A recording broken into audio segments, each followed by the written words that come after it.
Hi, I'm the Wandering Newbie. It's time for more Record Keeper. Today, it's been a little bit, but we got a Torment to do. I think the last one we did was 9, and that was about a month ago. But we had the 14 Torment. Okay, as people in the chat have said, a Torment where you can bring Wall as in a Sid mission. Not gonna say I am, but it's an option. Okay, that's a good enough intro. So for those not aware, the fight is Garuda, who they gave a fire weakness since every Torment needs a weakness of some sort.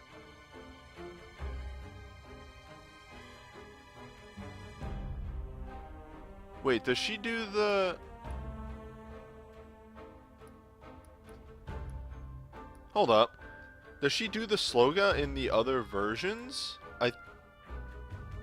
No, she doesn't. Yeah, because I did this. I did a test run. Oh god, Dr. Mog, you had to leave one last major goof before you left, didn't you? You couldn't just let it be. Yeah, okay, she does not have Sloga in the non-300s. Come on, Dr. Mog. Anywho, not anything different about this Garuda except for that fire weakness. It's the same fight. You gotta blow up the pinions before they explode and destroy the rock. Because if they destroy the rock, then bad things happen. You didn't miss anything, Father Wolf. We're just getting started. I felt the need to listen to the entirety of Answers, which isn't a bad choice, ever.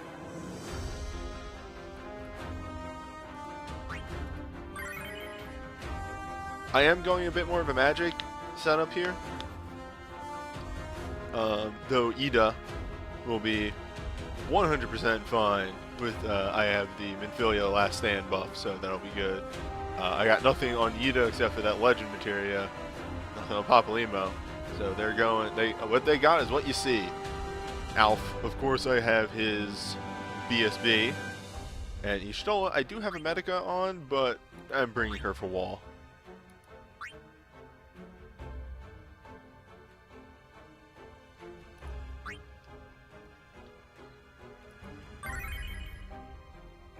Yeah, luckily the 14 crew is extremely solid, sans Dancreed.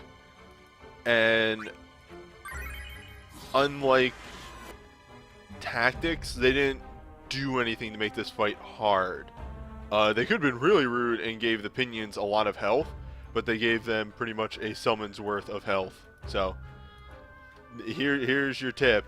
Alphanod may be required for this Torment. That's about it.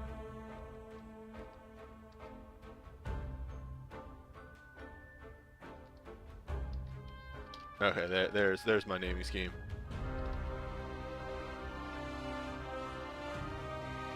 It's been so long since I've done a Torment that I forgot what my naming scheme for screenshots was.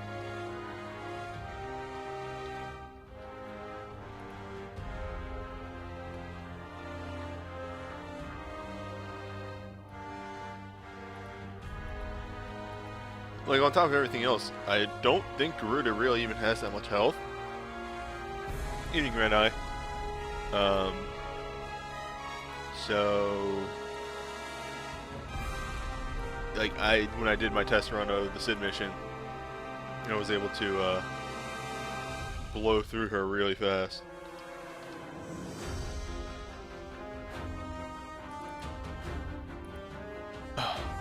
Damn it. Wrong one. And fixed. There we go.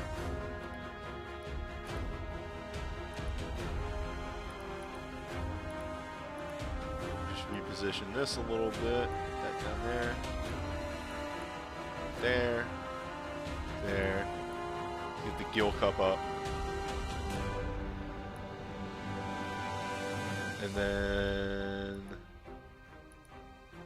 Oh, no, not properties. I want to... center vertically. There we go. That's that good shit. Alright. Hey, Strider.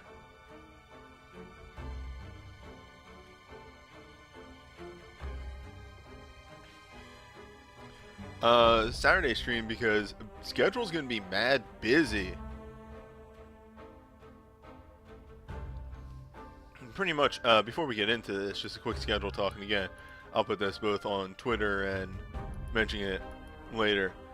Schedule is pretty much going to be stream today, nothing on Christmas Eve or Christmas Day, and then consistent streaming every day from the 23rd, or from the 27th till when I leave for MagFest on the 3rd. I have something planned every day because everything's kind of coming to a head all at once. Until next Christmas. Nailed in one. 365 days of streaming.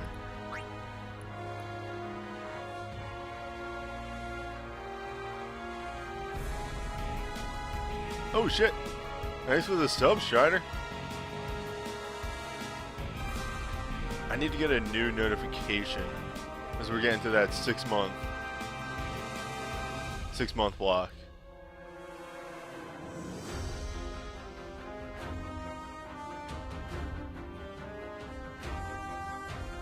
All right.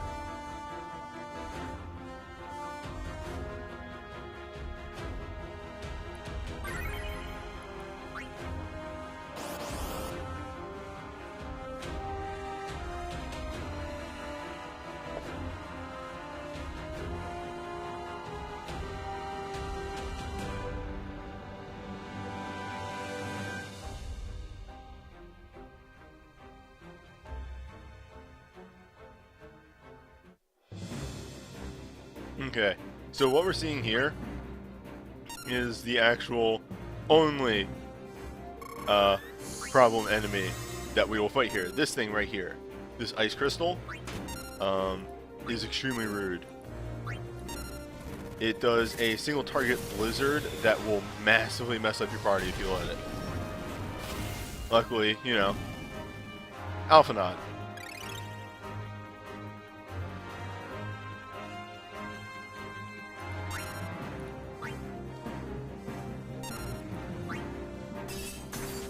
Yeah, case in point. 2k damage.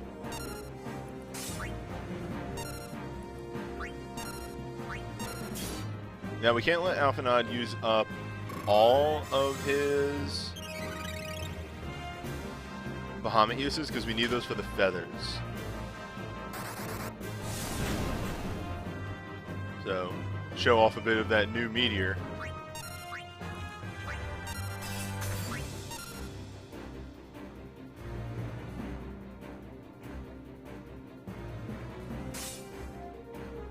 The animation on New Meteor is so good. I love all the new animations.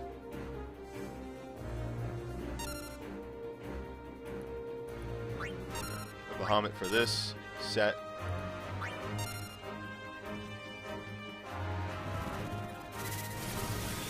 That'll leave me with 3 Bahamuts for Garuda. And ooh, got him. Okay. Then we'll use Soul Breaks here. Set up Paps for the good stuff.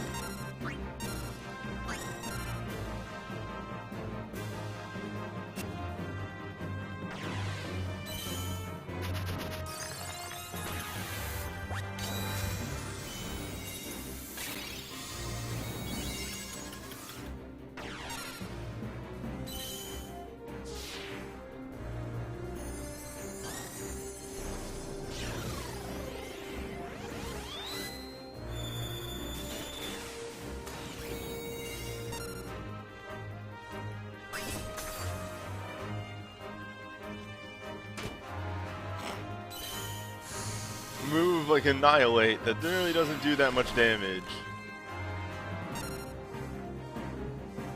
Yeah, that's true. If you do have Thancred's, ooh, pissed.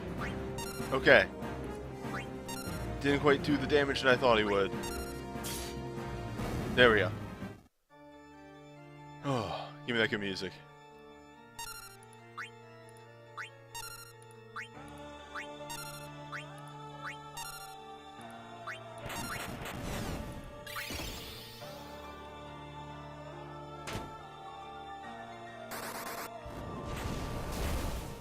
Yeah, Garuda's music, like, everybody hoots and hollers about, you know, Titan, which isn't a bad song. Titan's song's pretty dumb and good. Garuda's was the first song that I hit in the main story. It was like, this is some good music.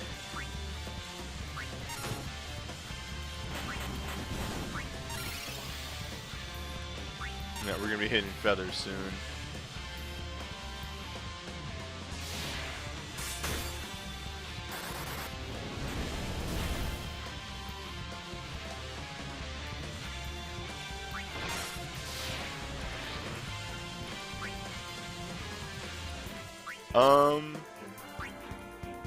I want to say Leviathan was the next primal after. Oh, jeez, that's right. Okay. After Garuda, but I cannot recall.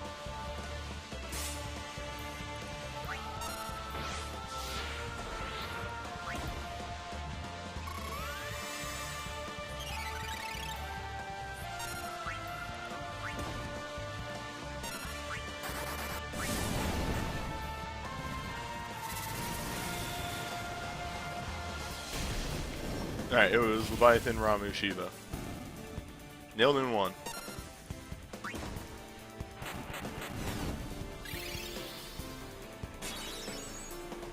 Hell yeah, give me that shield. The legend materia proccing.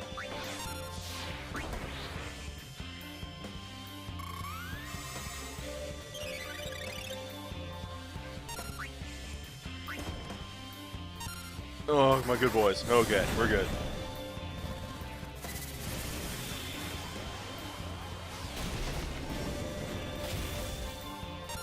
Yeah, I forget which one, but I got that legend materia off of a lucky draw at some point.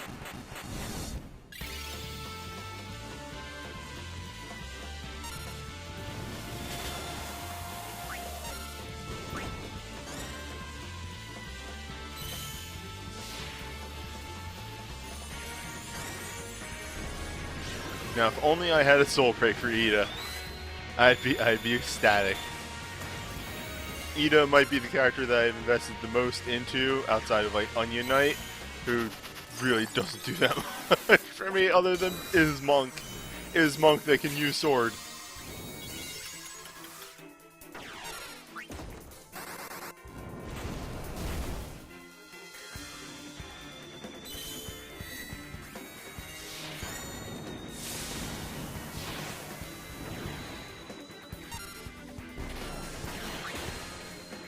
Alright.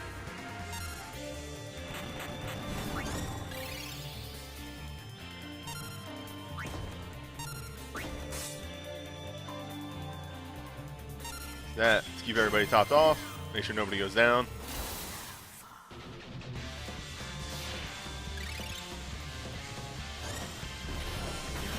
How many pulls do I do in the upcoming Onion Knight banner? It's a rough choice. You know? It is the good boy. You've seen me through many a fight.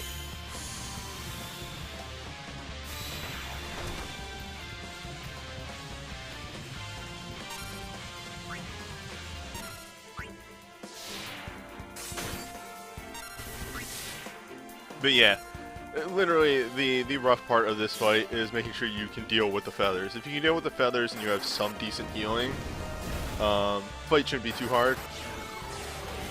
Either if you have wall or some decent healing. Either one of the two will get you done.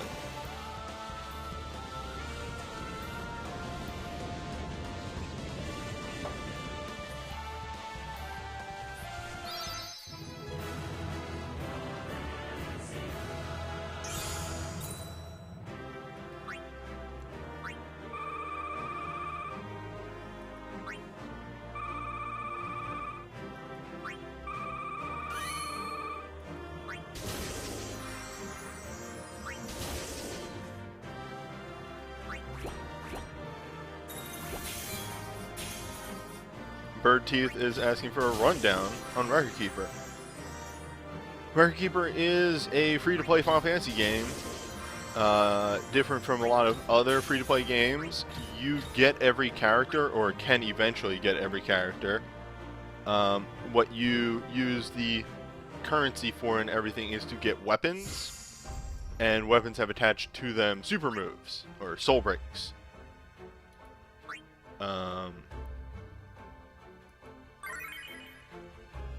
So, like, for instance here, I have my Final Fantasy 14 crew, and, well, I have some old items, like, the Cobalt Sword.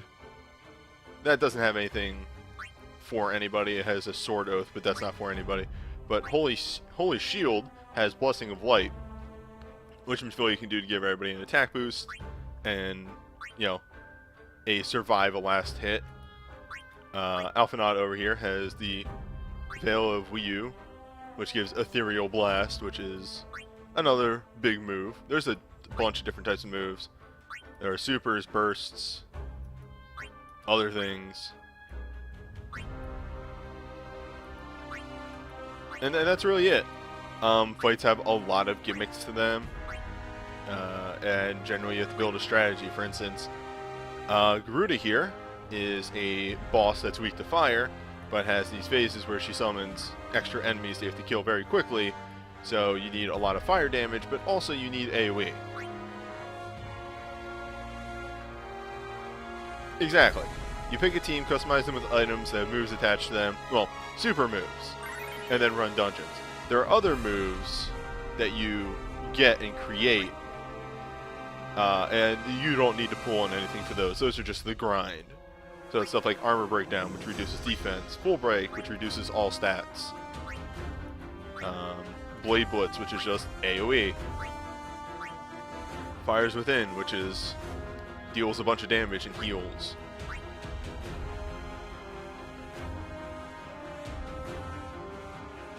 And that's the basics. There's other, like, more complex stuff, like the stuff over here on the right and the stuff down here on the bottom, but that would be overloading with information.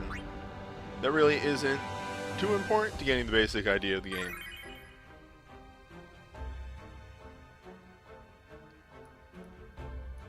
Yeah. Yeah, as Cosmic Afro says, soul breaks are great, they do make characters better, but you don't super need them, only for really high level content, and I've always tried to show that by clearing as high of level content as I can without using them.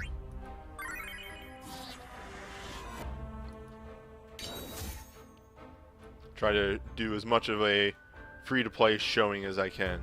There was a super long time, and this is just a little, like, behind-the-scenes thing. Extremely long time where I didn't master Super Soul Breaks. Because, like, my whole thing was I don't want to give myself an edge at all in a lot of my videos.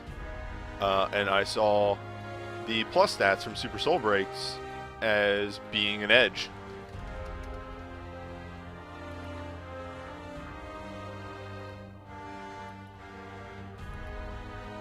And then eventually those became prevalent enough that I was able to justify mastering a couple.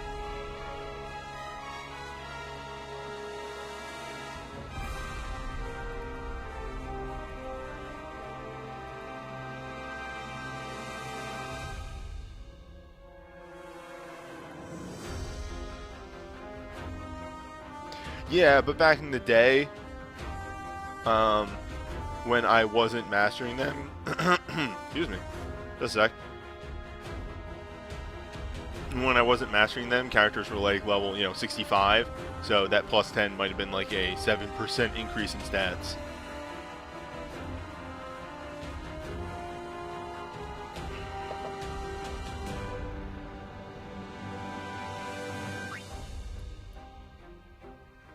Anywho, time for free-for-all party. The trash is going to be the hard part here, and the feathers, of course. Once we get past that, we'll be fine. And really the trash is just going to be a matter of how quickly can I get my 2 top top DPS up to burst status. Oh yeah, I'm going to talk about the lucky draw when we're doing banner talk.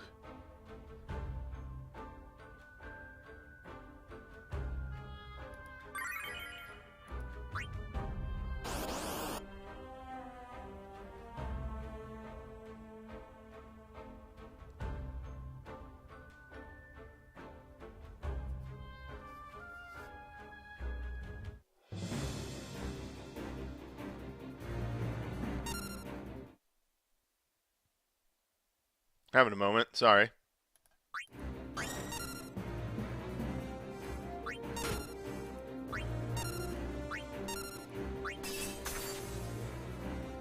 Yep, there you go. That's how bad the blizzard is. That's why I really emphasize that blizzard kind of sucks.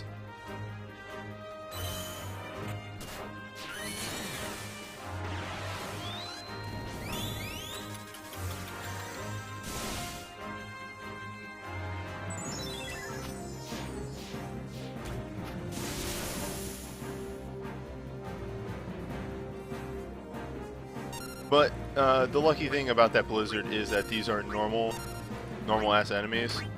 So, fuck.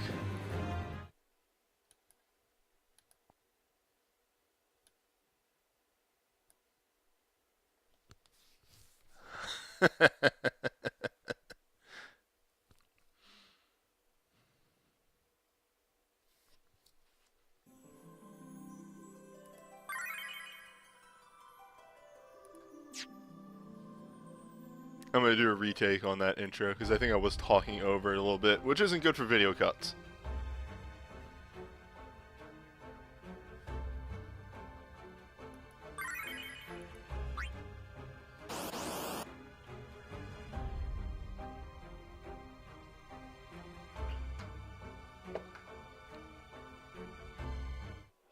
Damn it. Also, the other thing I was trying to do was to cycle out the fucking blizzard crystal on the first set of enemies.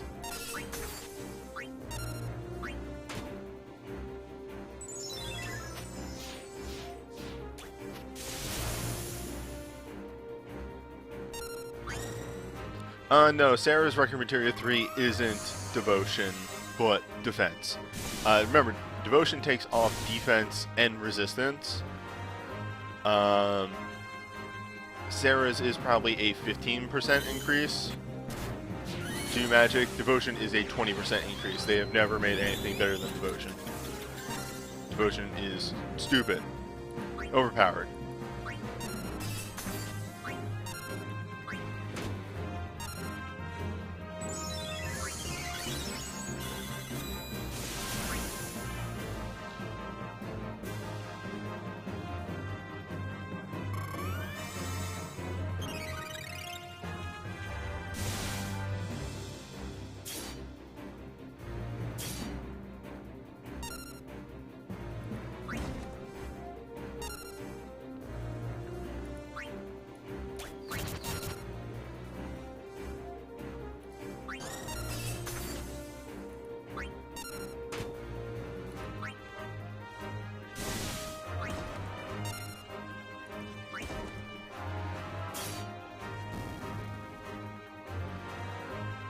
Not this.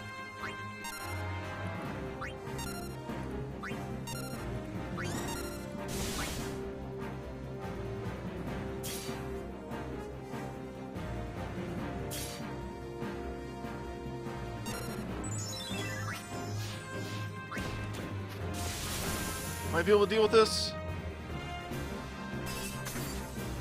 Yeah, okay, we'll be fine. Ooh. Nailed it.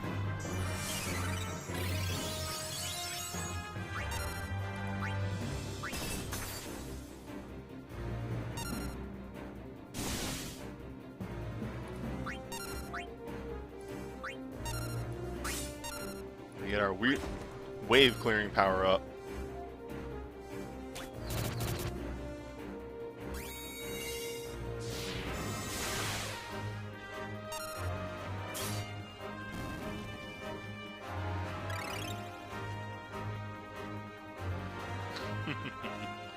What the? Reddit underestimated something.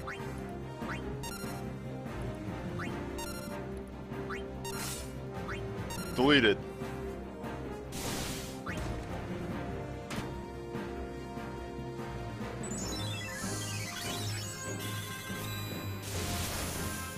Sabin's okay, but you need to get his stuff. That's the problem. He's one of those characters.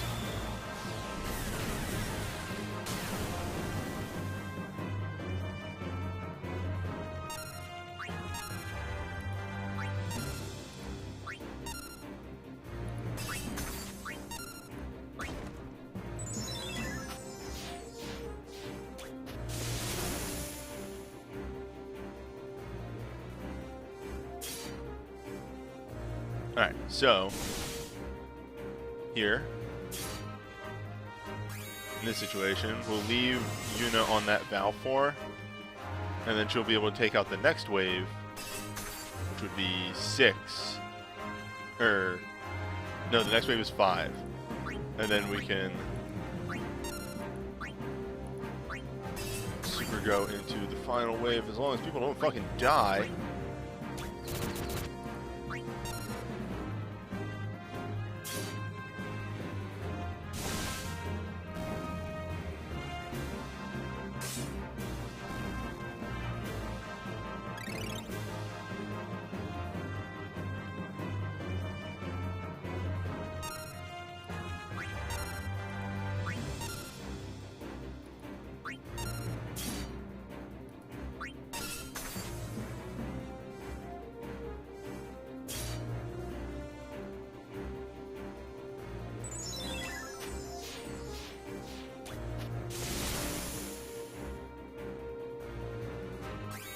Why this party? Well, 2 of the characters are Legend Dive. There's your reason for Yuna. Legend Dive Yuna is so completely gross for clearing waves in Torments. It's disgusting.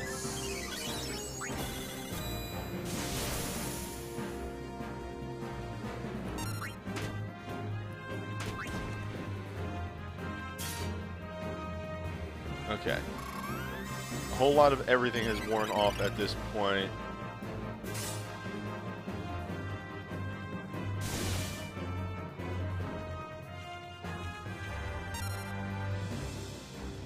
Could do that. Utilize Yuna SSB to clear. The way her Legend Materia 2 works, I don't know the exact numbers, but it takes a portion of her mind and adds it to her magic. That's it. She doesn't lose mind or anything, she just gets boosted magic. To the point where I can do shit like clear this wave with Yuna and only Yuna.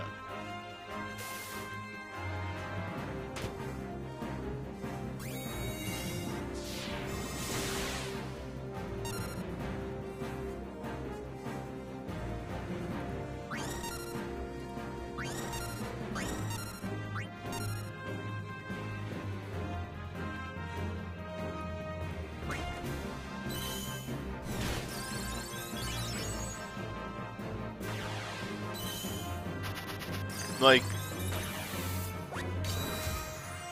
there's a point in the Torment videos where I realize how good Yuna is at clearing waves, and it's just like, I guess I just use Yuna for every 250 from now on, forever.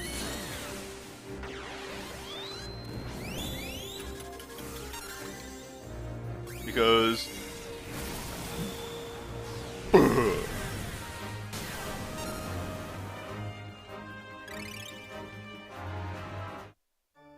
Alright, it's time.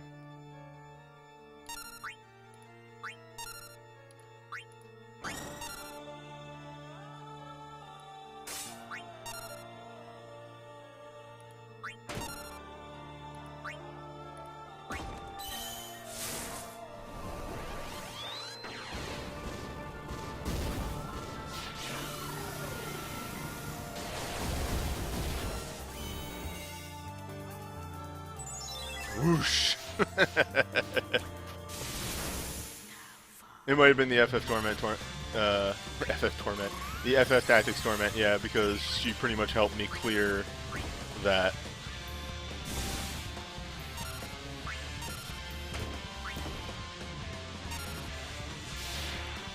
And to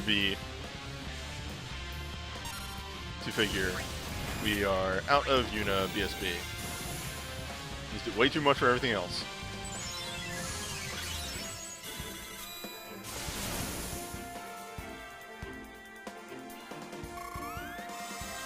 The Una increase is 25% of her mind. Yeah, so that would be 125. Just for free.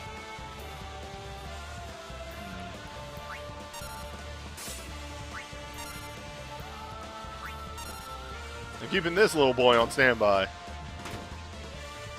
He knows what he needs to do.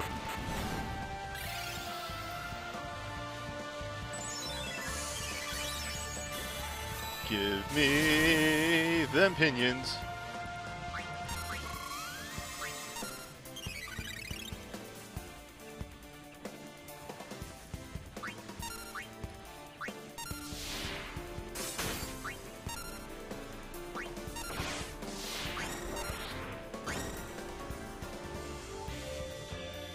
Okay, I am putting all my hopes and dreams in you, Aron. Do not let me down here.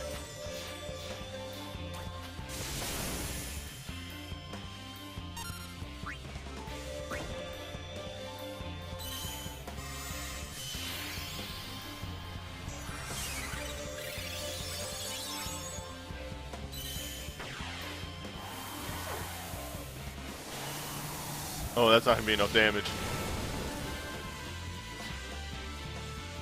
Ah, pissed.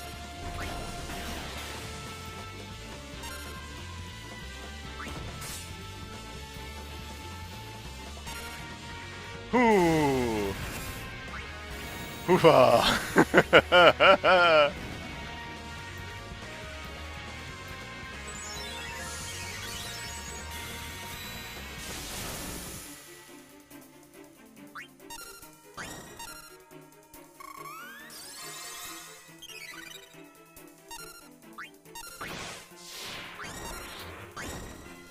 Tornado 2, the sequel.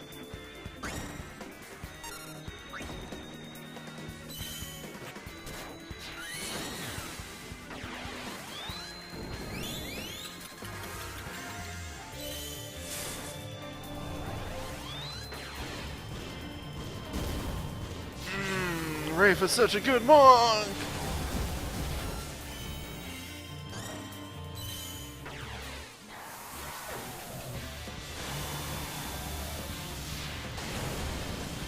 Fuck him!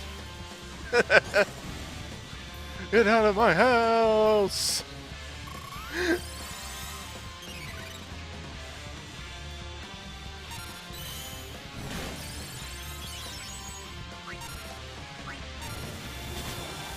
Oh shit! I skipped Featherface 3.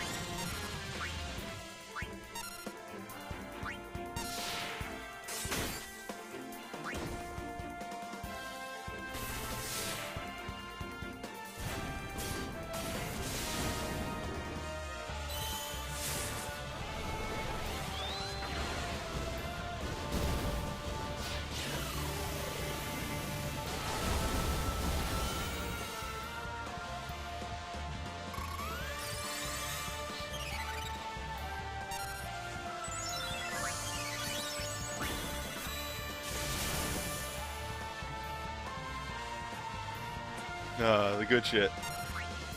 Fuck him. Just bring it on. Show me what you got.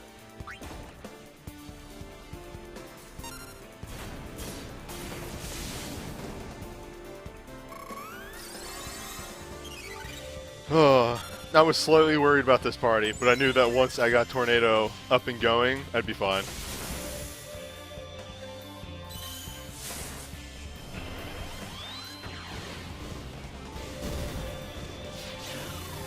I should look at subbing Aron in on my Fire Magistrate team. Because he's really good. Then I have to hone up the Fire Samurai skills. That would be the only downside. That's a bullet I can take.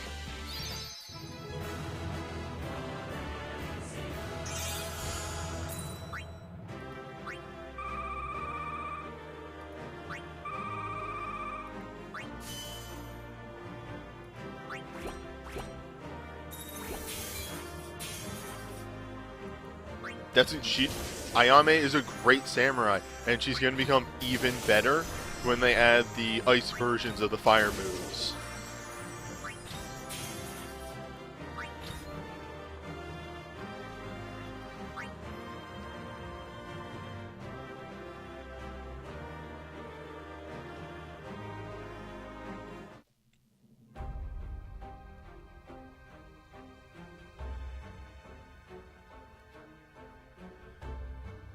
Okay. One more.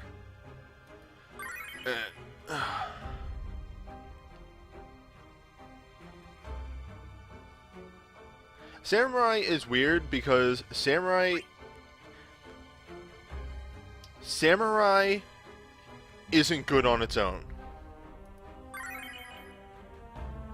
And I might get some flack for saying that, but Samurai is just not good on its own. That's its major weakness. Samurai is excellent if paired with like Spellblade, which is why Ayame is great, or paired with Knight, because then they can bounce stuff back.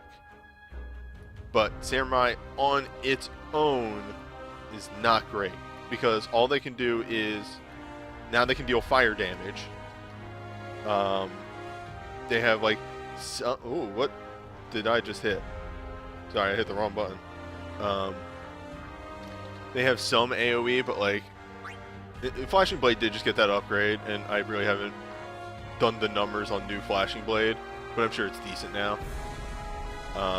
Demon's Blood always seemed like way too much of an investment for me. And the any like move that's like, it does retaliate, it's like, okay, but like, how often is this character going to get punched? It's like a 20% chance that this character gets punched. So like, a Samurai Knight is, okay, now this character can draw in moves, and they're great at that. And then like, Samurai Spellblade is, Hailstorm has a unique buff, and you can add to it.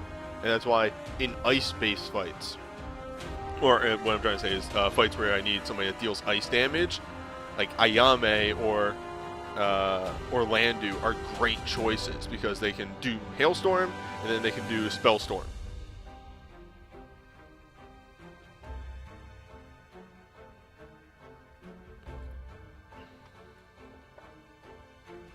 Snow Spell.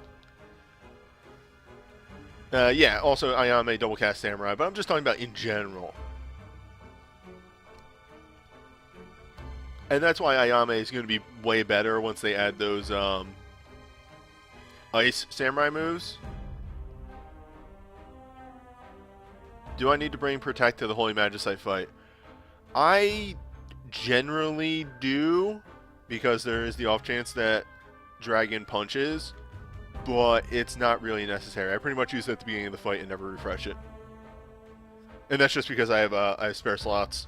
If you can't fit in Protect, I think you're okay not bringing it. Oh wait, did I not? Oops, I didn't change up the party. Sorry, I was so entrenched in talking about samurais.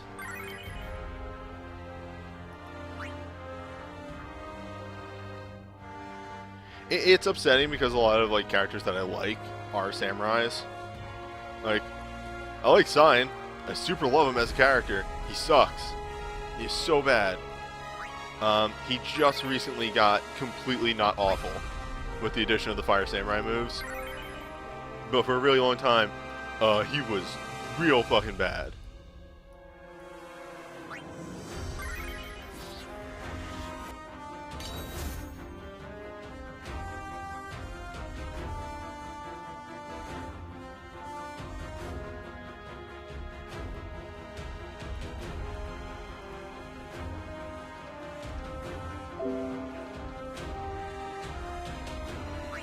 because like I think all Cyan had was Samurai and maybe Combat 5, which is like, okay, he can do full charge, I guess.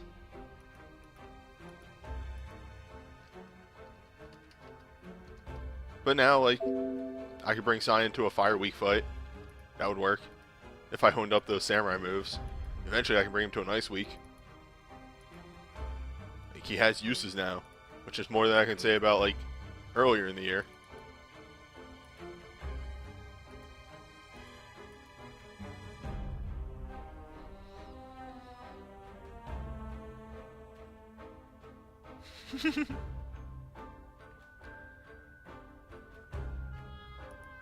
Yeah, like, yeah, when you compare, like, Cyan to saying, like, the worst character in 15 is Ariane, who still is a Dragoon, and Dragoon is completely self-sufficient ability school at this point that excels in Lightning Weak and Wind Weak fights. Like, whew, it's a really rough comparison.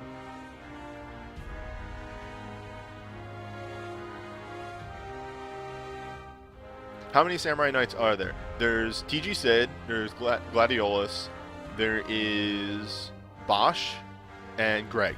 I think those are all the Samurai Knights.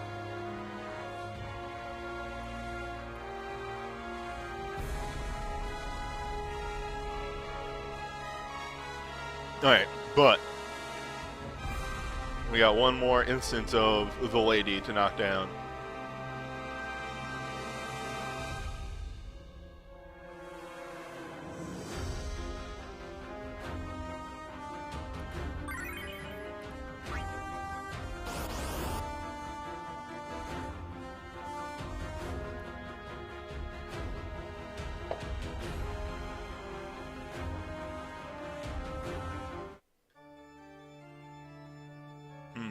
In hindsight, I didn't decide who was casting the roaming. Papalima was casting the roaming warrior. Got it. Nailed it in one.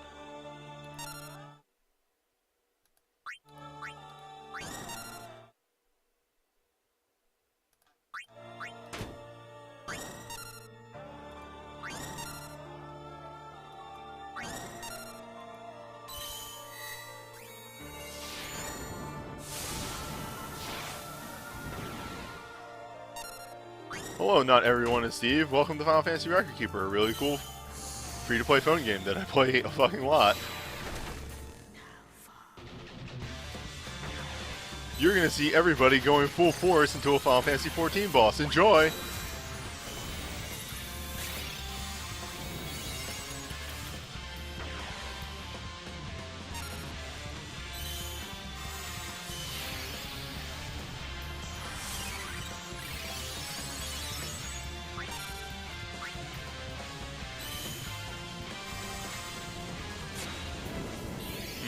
Yeah, honestly, it's my one gripe. Record Keeper doesn't get a lot of promotion in the States.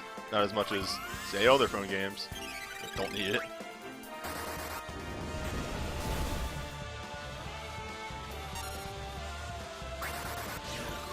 Hook him up, Baja. Her? Fuck her up. Get her with Baja Blast.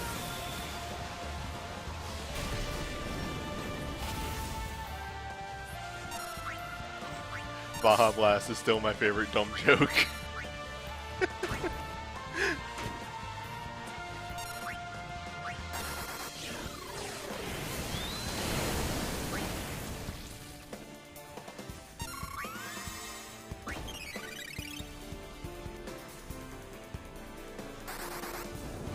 Well, the problem with Bug Hamet is it only has one use.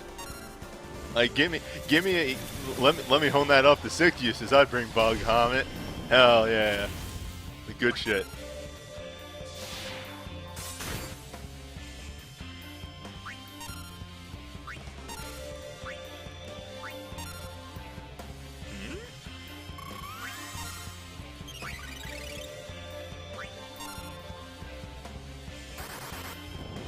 Alphanod is on first set of Feather Duty. There it is.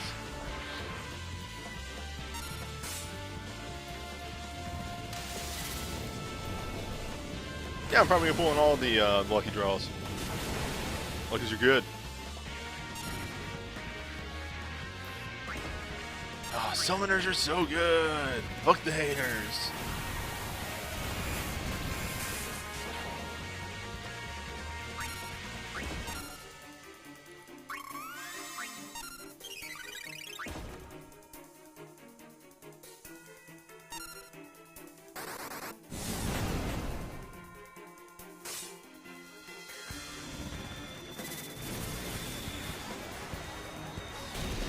Yeah, there's a surprising lot of fire damage in this realm. So that makes this fight a real fun to mess around with.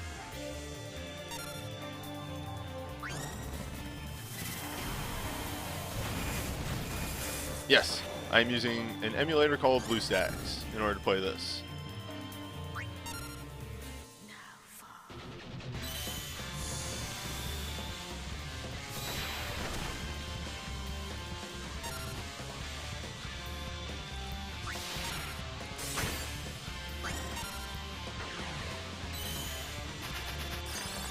I use an extremely old version of BlueStacks, pretty much A, because I know it works.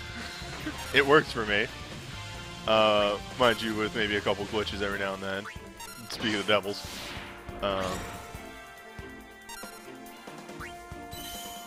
And just, I'm afraid to move on.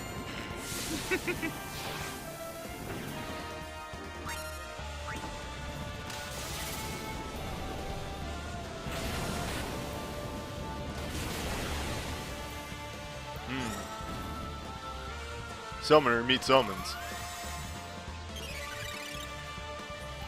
Only there was a Garuda summon. Like, be you, but better.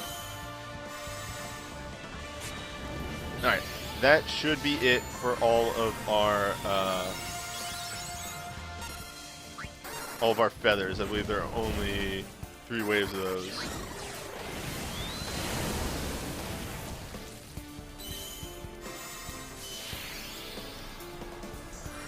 Yeah, 14 is an extremely high budget game. So, even though we've been getting through this pretty easily, the fight does get really rough here because Garuda is going to start using Aerial Blast pretty much every 4 turns. And that can catch up to you really quickly. Because Aerial Blast is also fixed damage. It will always do the same amount of damage.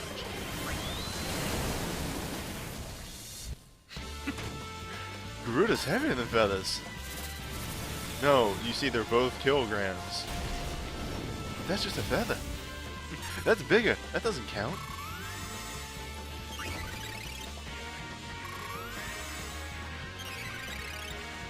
You cheated. God, do yourself a favor and look up Steel is heavier than feathers. It is maybe one of the best bits of our time.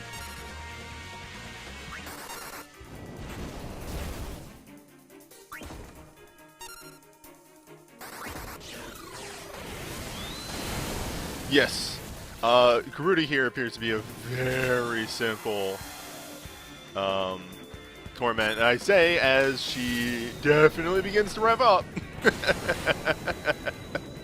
Those damn piercing and fixed damage attacks. We can have Papalymo, if need be, use a our faithful companion, Enkidu. Yeah, there you see. When she doesn't use anything piercing or fixed damage, I got it handled.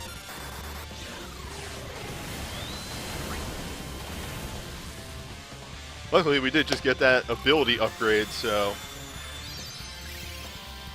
it really punched through it. But yeah, there are other Torments that are way, way rougher than this one. Like the 4 Torment, the 12 Torment. 12 Torment just asks you to have a lot of stuff. Tactics Torment has way too much HP for what that fight is.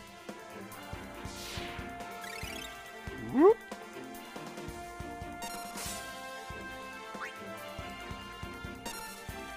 And you know, that said, for as air quotes easy of a time as I'm having here, I'm out of gas on all of my DPS.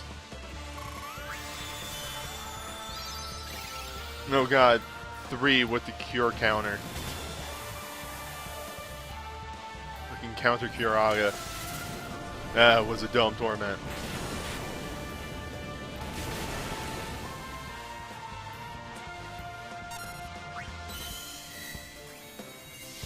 Ah, there we go. You, but better.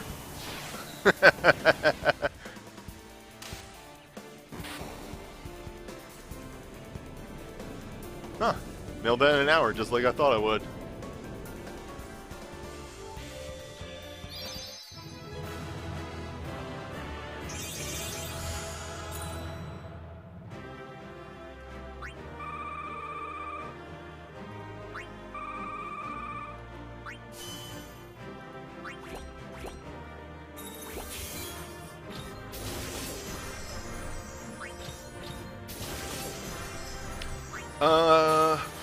Which is the roughest Torment? 3, yeah, 3 is a good competitor for hardest Torment. I don't know, it's really rough. It's like 3 is really hard. 7 is actually surprisingly easy because, like, I have nothing in 7, and even I was able to master that on first attempt. You just need to bring one good wind break and you're solid. What is new? Oh, right. Shield. Slut.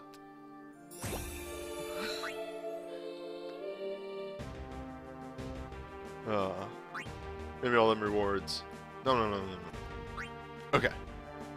Man, I gotta get on this. I gotta do 7 Magicites before the end of the month. So we're gonna get into banner talk in a little bit here in a moment, but there are some things I wanted to go over real fast, just because they are outstanding. 2 Crystal Tower banners that I didn't talk about during the Crystal Tower stream. The 10 banner, no. I really wouldn't do the 10 banner at all. Tactics is questionable. There are a lot of old tactics stuff, but there's not a lot of supers in tactics. You got a good chance of hitting a BSB or better. Also, almost every tactics character is good.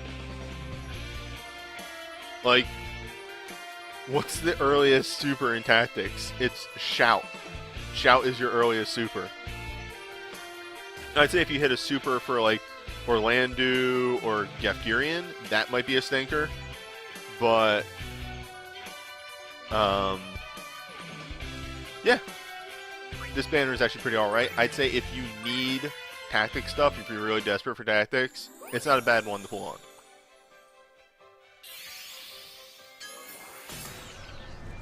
Agrius's first SSB isn't great. Strongly disagree.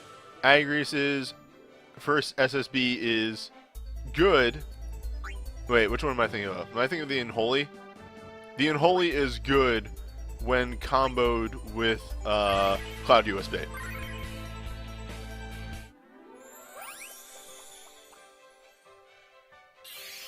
Oh yeah, there's stuff like Delita's SSB. Like, there's some bad SSBs in there, but they're like 1 per character. I'd say if you are desperate for tactics stuff, the tactics one isn't bad to pull on. Do not pull on the 10-1. There's too much crap in there.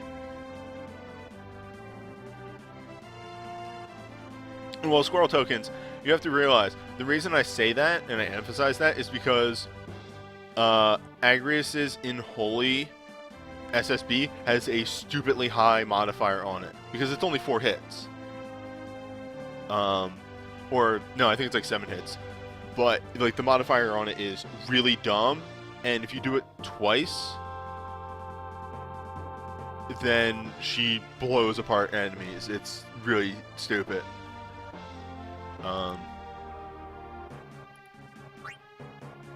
Actually,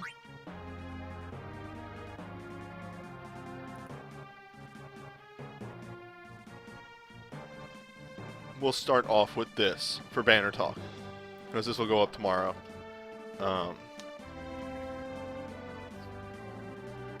Or maybe I'll just excerpt banner talk and put that up today.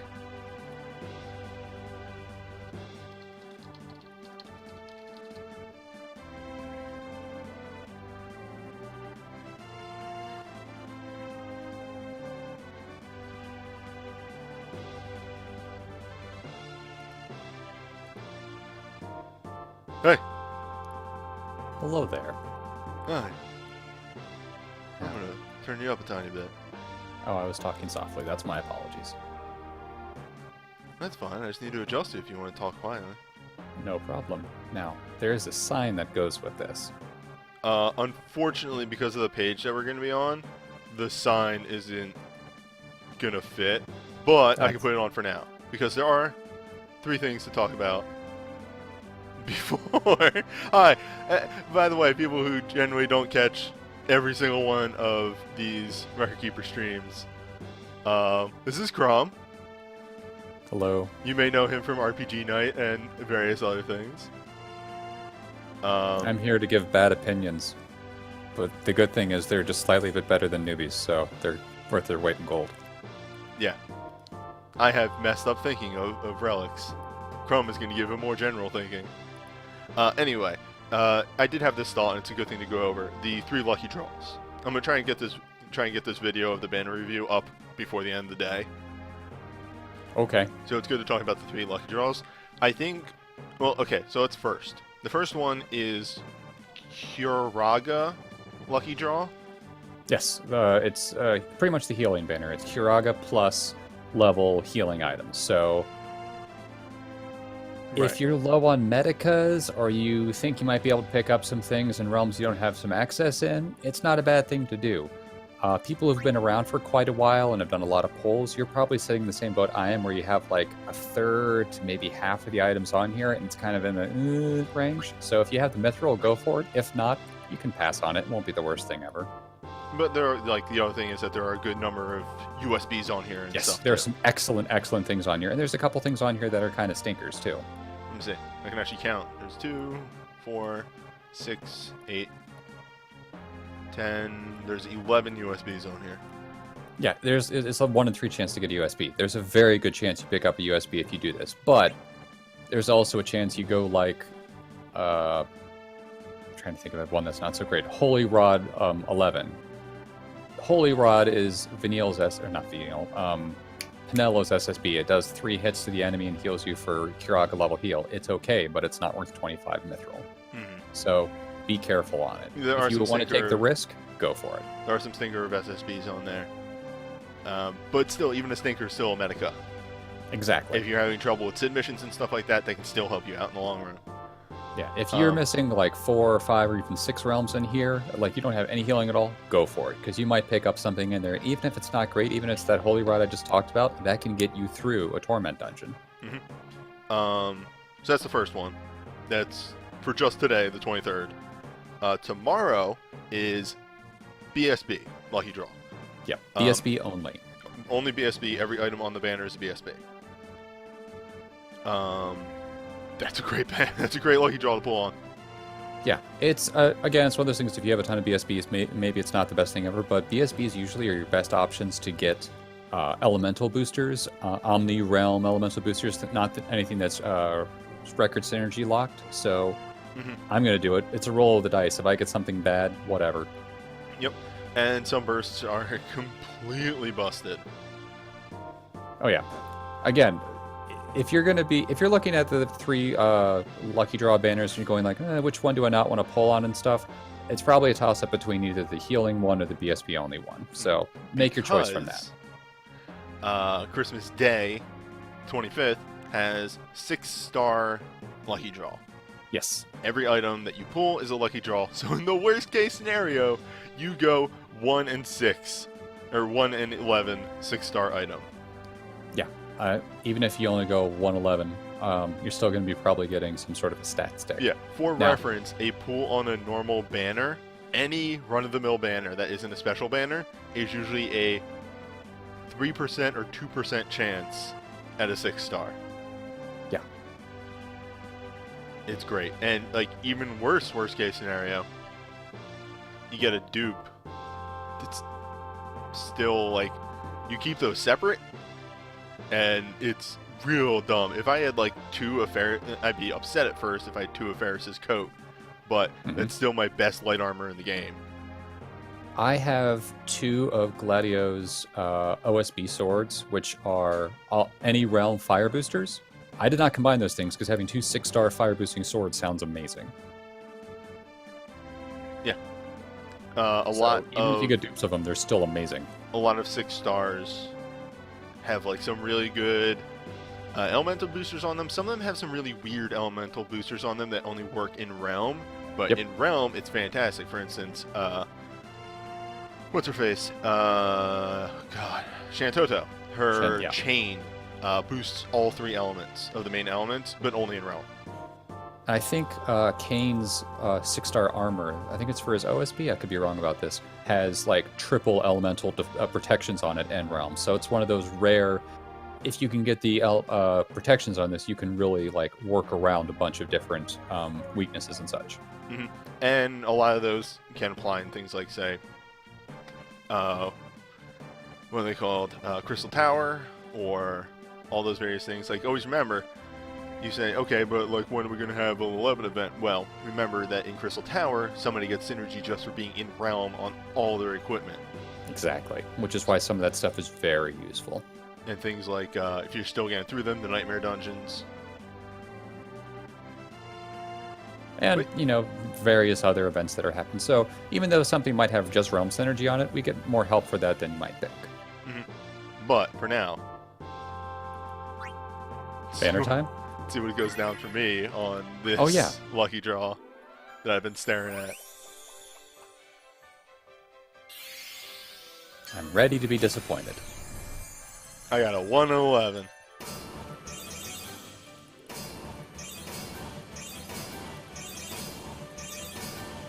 I should have stepped out. My luck is not great for other people on these. Who knows?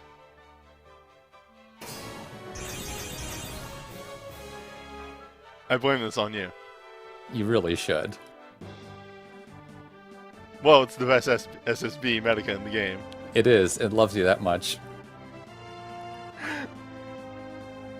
For reference. Don't you have like a 20-star of that by now? I have an 8-star of that already. Well,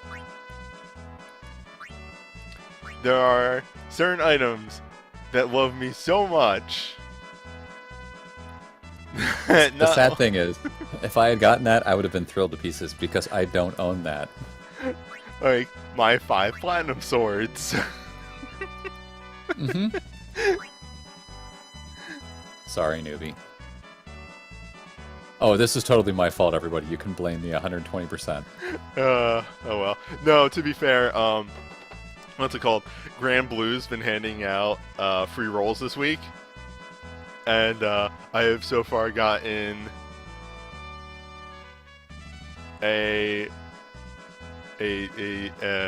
gold unit and 2 gold summons, which are rare. That's not supposed to happen in about maybe 50 rolls. So that was it coming back to me.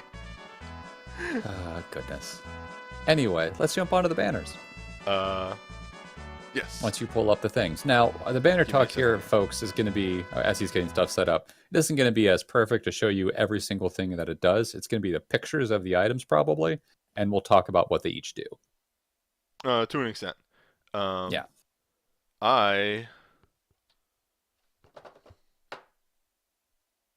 Crap, I had something in mind for this, and I can't remember now.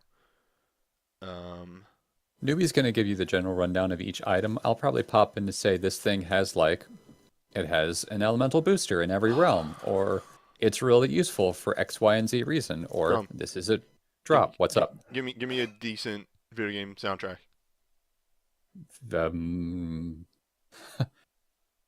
Chrono Trigger. Yeah, sure.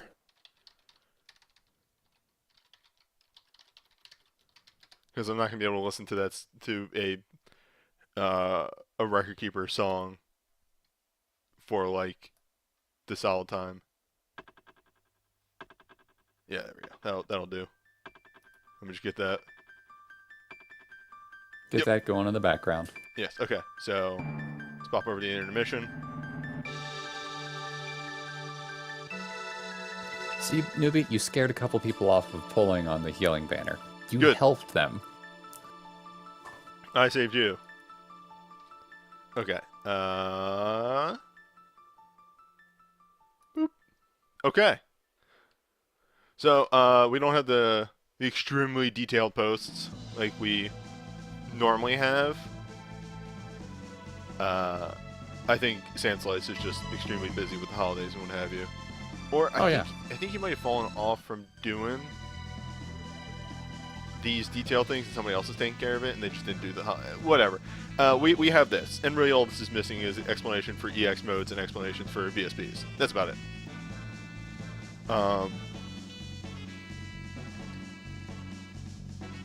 So, the big thing about this festival is each banner is themed around elements. The first one is entirely fire, with a droplet of various other elements mixed in there. First up, we have the Zwill crossblade for Locke, which is his chain, his fire chain, that also does a defense resistance down 50%.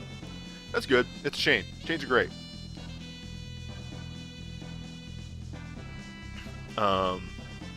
Krill's red scorpion is also a chain, except attached to a mage, so it has quick cast 2 to the party, as the mage ones generally do. It's a chain attached to a chain, because that's a whip. Nailed in one. Rayfa's Metal Knuckles is a 10-hit fire non-elemental. I think that gives her a quick cast 1. Infires gives her high critical, because that's Rayfa's whole gimmick, and gives her a super mode called Flaming Love, which is quick cycle fire. So if she uses a fire move, she gets quick cast. So that, like most of these USBs that do that, is going to chain into itself to ridiculous points and just go real hard as long as you have the hones to keep up with it. Probably whatever you are fighting will die long before you run out of hones with how fast she's attacking. Lux Gladius is a overflow. It's whatever. It hits fire and holy, which is nice. And it has a short cast time, too. It has a short cast time. Probably a lower multiplier due to that. One of the odd things about Lux Gladius, though, is the Gladius is a Omni-Realm Holy Booster. Why it's a Holy Booster and a Fire Banner? Don't worry about that. But the important thing is, it hits 2 elements, and that's nice. It's an extremely good point. I mean, I bring Locke to Ice Magicite.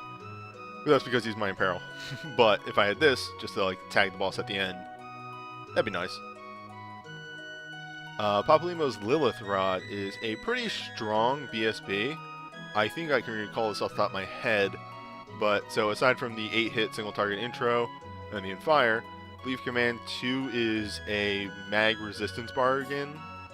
Yes. And then the Command 1 is... Does it start at 2 or 3?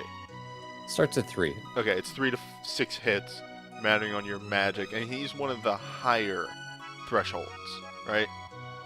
Yeah, he's not the highest, I think that's Adia, but he's the middle of the 3. Yeah, between Maria and Adia. Yeah. It's a very strong BSB. I'd be very happy if I got that. Yep, it would really also, help with this Torment. It's also a fire boosting rods, which is, great. Can't get enough of those, hey, with Meltdown. Mm-hmm. Ida's Kaiser Knuckles are an 8-hit single target full breakdown. Fire-based. It doesn't infire her. She loses like a DPS element to get that full breakdown, but that full breakdown on not a support is real useful. Yep.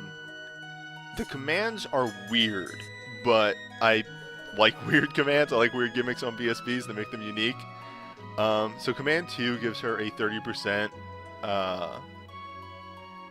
This is what I should be doing. I should be highlighting these. No, I got it, man. It's a 30% No. I should be highlighting the ones to note which one we're talking about. Oh, okay. it gives her a 30% stone skin. And the reason for this is her command 1 is Snap Punch, which gives her Grease Lightning, which increases her damage and casting speed for each stack that she gets, and she can stack up to 3. But if she gets hit, she loses all of her stacks. Well, specifically, if she takes damage, she loses all of her stacks. Exactly. So what you're supposed to do is you're supposed to balance her having that stone skin, which is why her command 2 gives her a stone skin. It's a little harder nowadays, what with fixed damage and piercing attacks being very prevalent. But if you can get those 3 stacks going, she moves stupid fast. I actually have these BSB gloves, and they are a plus fire glove, and that Yida destroyed Garuda for me. She just absolutely tore her to pieces. Yeah. That stuff can really go off really well. Speaking of something that we have and destroys Garuda, Rafa Shura gloves, which, even though they're called gloves, they are a bracer, not a fist weapon. Yeah, they're knuckles. That said, I believe they do boost fire, so there is that. They do. It is a 6-hit fire intro. I believe it's actually ranged too, which is really important. Gives her yes, they're ranged. Yeah, which gives her critical plus 50% and in fire.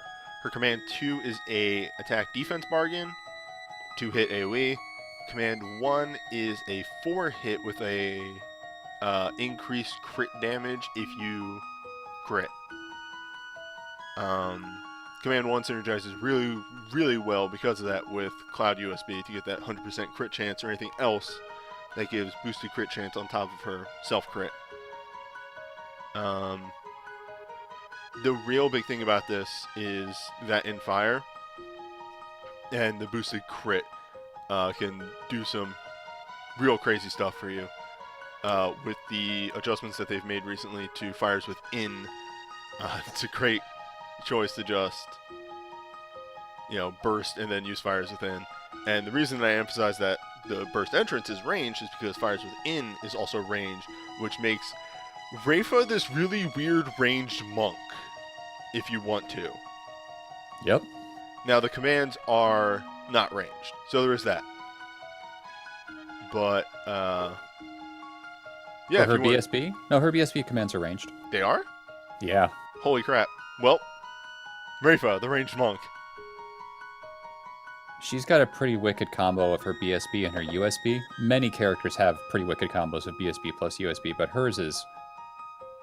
She just starts chaining things and going crazy if she has 2 bars to work with. Mm-hmm. And that's an enormous amount of fire damage. She's actually very similar to the Master Monk in terms of what her USB and BSB does, is it gives her crit fix on both parts, and then she just goes to work. Hey, help me out here. What does high critical mean? Is that... I think high critical is the thing that the critical does more damage. So critical does 100% instead of 50%. Yeah. Okay. But that's also what her command 1 does anyway, so... I'm just saying that it gives options. So the one thing that the ability buff did to Rafa is it made her command 1 worse. You pretty much have to crit on every hit of the command 1 to make it as good as, or better than using, or maybe it's like 3 out of the 4 times, but you have to hit a lot in order to make it better than using Fires Within. Yeah. Since Fires Within is 4 hits now. Yeah, but it gives you long-term, duration while exactly. you're doing it. If you run out of Fires Within, you can switch to the command 1, so that's always still very nice. Krill's Ashura's Rod. I wish we had the names of the moves here, because I really like the names of breaks. Oh, I can pull that up for you, man. Okay, cool. Yeah, Krill's Ashura's Rod. It's based on the burst of Tomorrow's Promise. The command 1 is Ignis Fatus. I don't know how to say that, so I'm going to go with Fatus because it sounds funny. Which is just a 4-hit and can cause stun. And then the other one is Eruption, which is 2 group attacks, which can cause slow. Yeah, so this is old. Krill trades damage to be able to inflict status effects, because she doesn't have a bargain, and her command 1 only hits 4 times. So she's not going to do as much work as Papalima, but she's still pretty consistent And if something is weak to a status effect, she'll hit it. The stun... It's an old burst. Yeah, it's older, that's the big thing.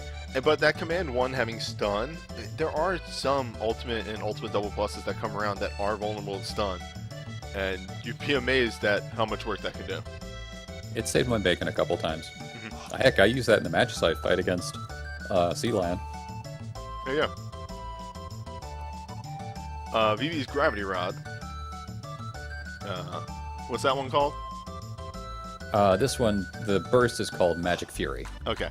It is a AoE, Fire, Lightning, Ice, that gives a mag res 30% to the party, which that's fantastic. A buff that is not on like a support or a healer is super good because it makes you not have to juggle everything that way.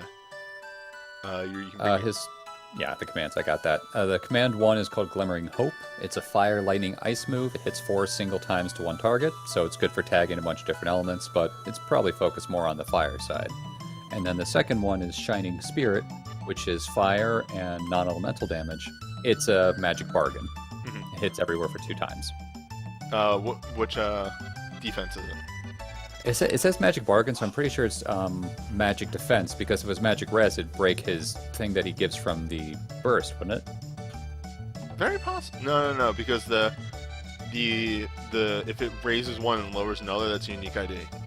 Okay, well. But if it's Magic Bargain, it's probably defense, because Dark Bargain is defense. Yeah. But yeah, again, similar to Krill, Vivi trades damage for a bit more versatility, creating multiple elements without, prioritizing one over the other. Give me one, I gotta take a drink of water. It's good. That's pretty much the best way to put it. However, his BSB2 rod, it only gives a fire booster in realm, which is kind of a bummer. Yeah, you would think it would do a little bit more than that, but what are you gonna do, right?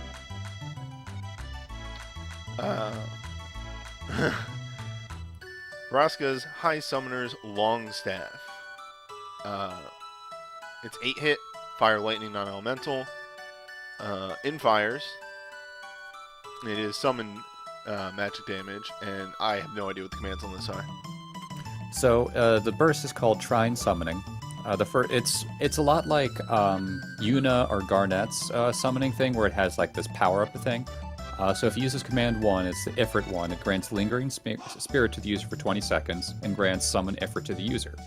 If they use command 1 again, it gets 4 group attacks with a minimum damage of 1100, and it also has a very powerful boost to it. So it does a huge amount of fire elemental damage across all the enemies.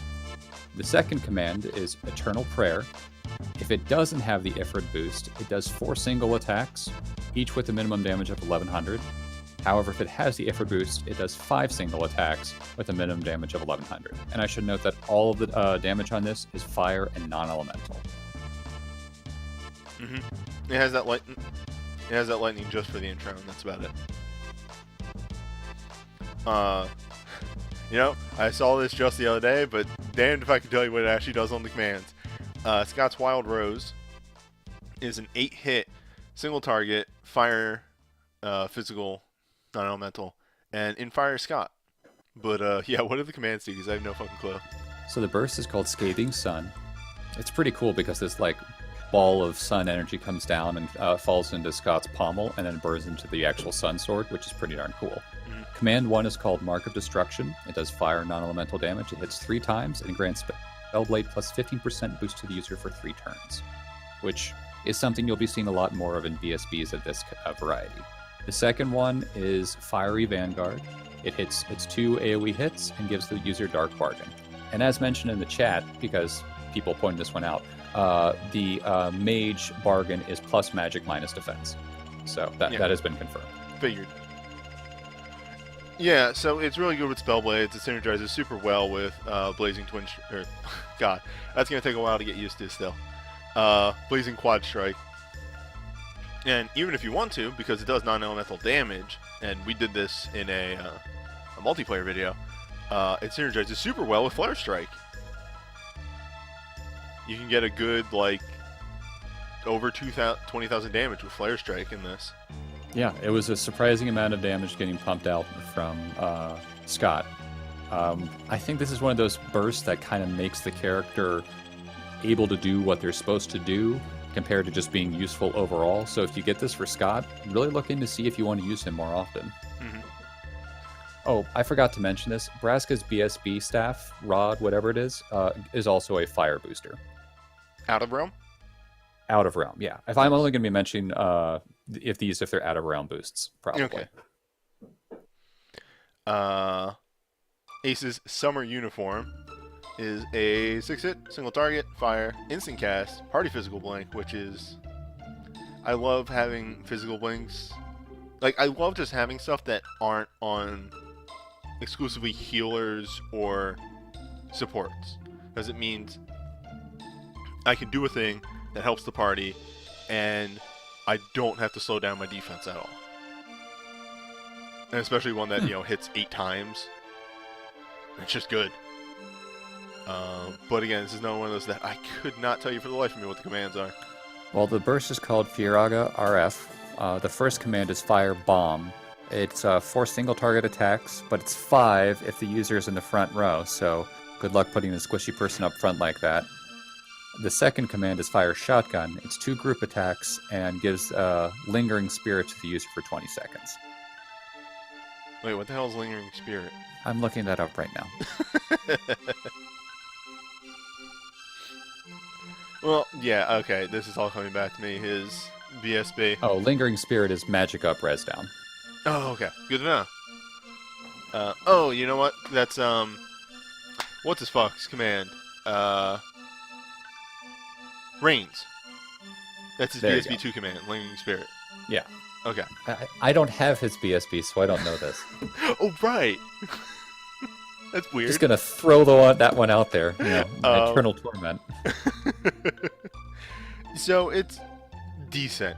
I really dislike the putting the mage on the front row. Maybe if Ace was a bit tankier, I wouldn't hate it so much. But he ain't. He can't really take a punch. If you're up against an enemy that does all physical attacks that are like single target and can be taunted, then yeah, it's okay to put him up there. Otherwise, it's just... Or for example, I mean, like, you wouldn't take him to the 300 because of conditions, but he'd be good for Garuda. Garuda deals all magic damage. Yeah, and I know I'm poking fun at him. He is a little bit more sturdy than most mages are, but he's still a mage, and in my mind, it's still one of those, like, I don't know if I necessarily want to have you on the front row. But if you can get away with it, go for it. Mm-hmm. He's probably in the same build as, like, Ashe, where they're reasonably durable. Yeah. Or, I think Reigns is actually pretty durable, too. Yeah. And then each banner has 2 legend materia on it, and these are both pretty standard. There's one for Locke, there's one for Krill. They are both start the fight infired. Krill's obvious, very good, because she can synergize that into Chain Fireaga, into Meltdown, into any of her breaks.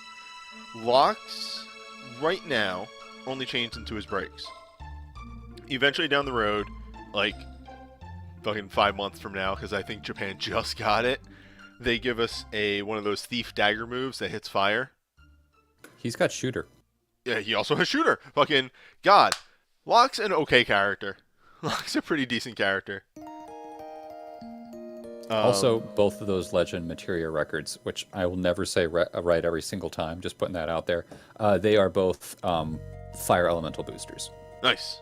In any realm. And they're both armor, so yeah, I'll take that. Yeah, which is very nice. This is a pretty good banner. If you're looking for some fire gear, or looking for certain types of fire gear, like if you're like me and you don't have a fire boosting rod or a second fire elemental boosting armor, this is a pretty good banner to pull on.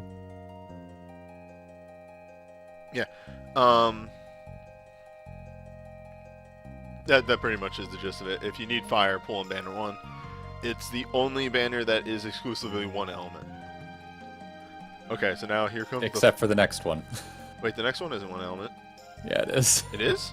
Yeah, it's all earth. Oh, okay. No, Bart's knife is on there. Shut up, Newbie.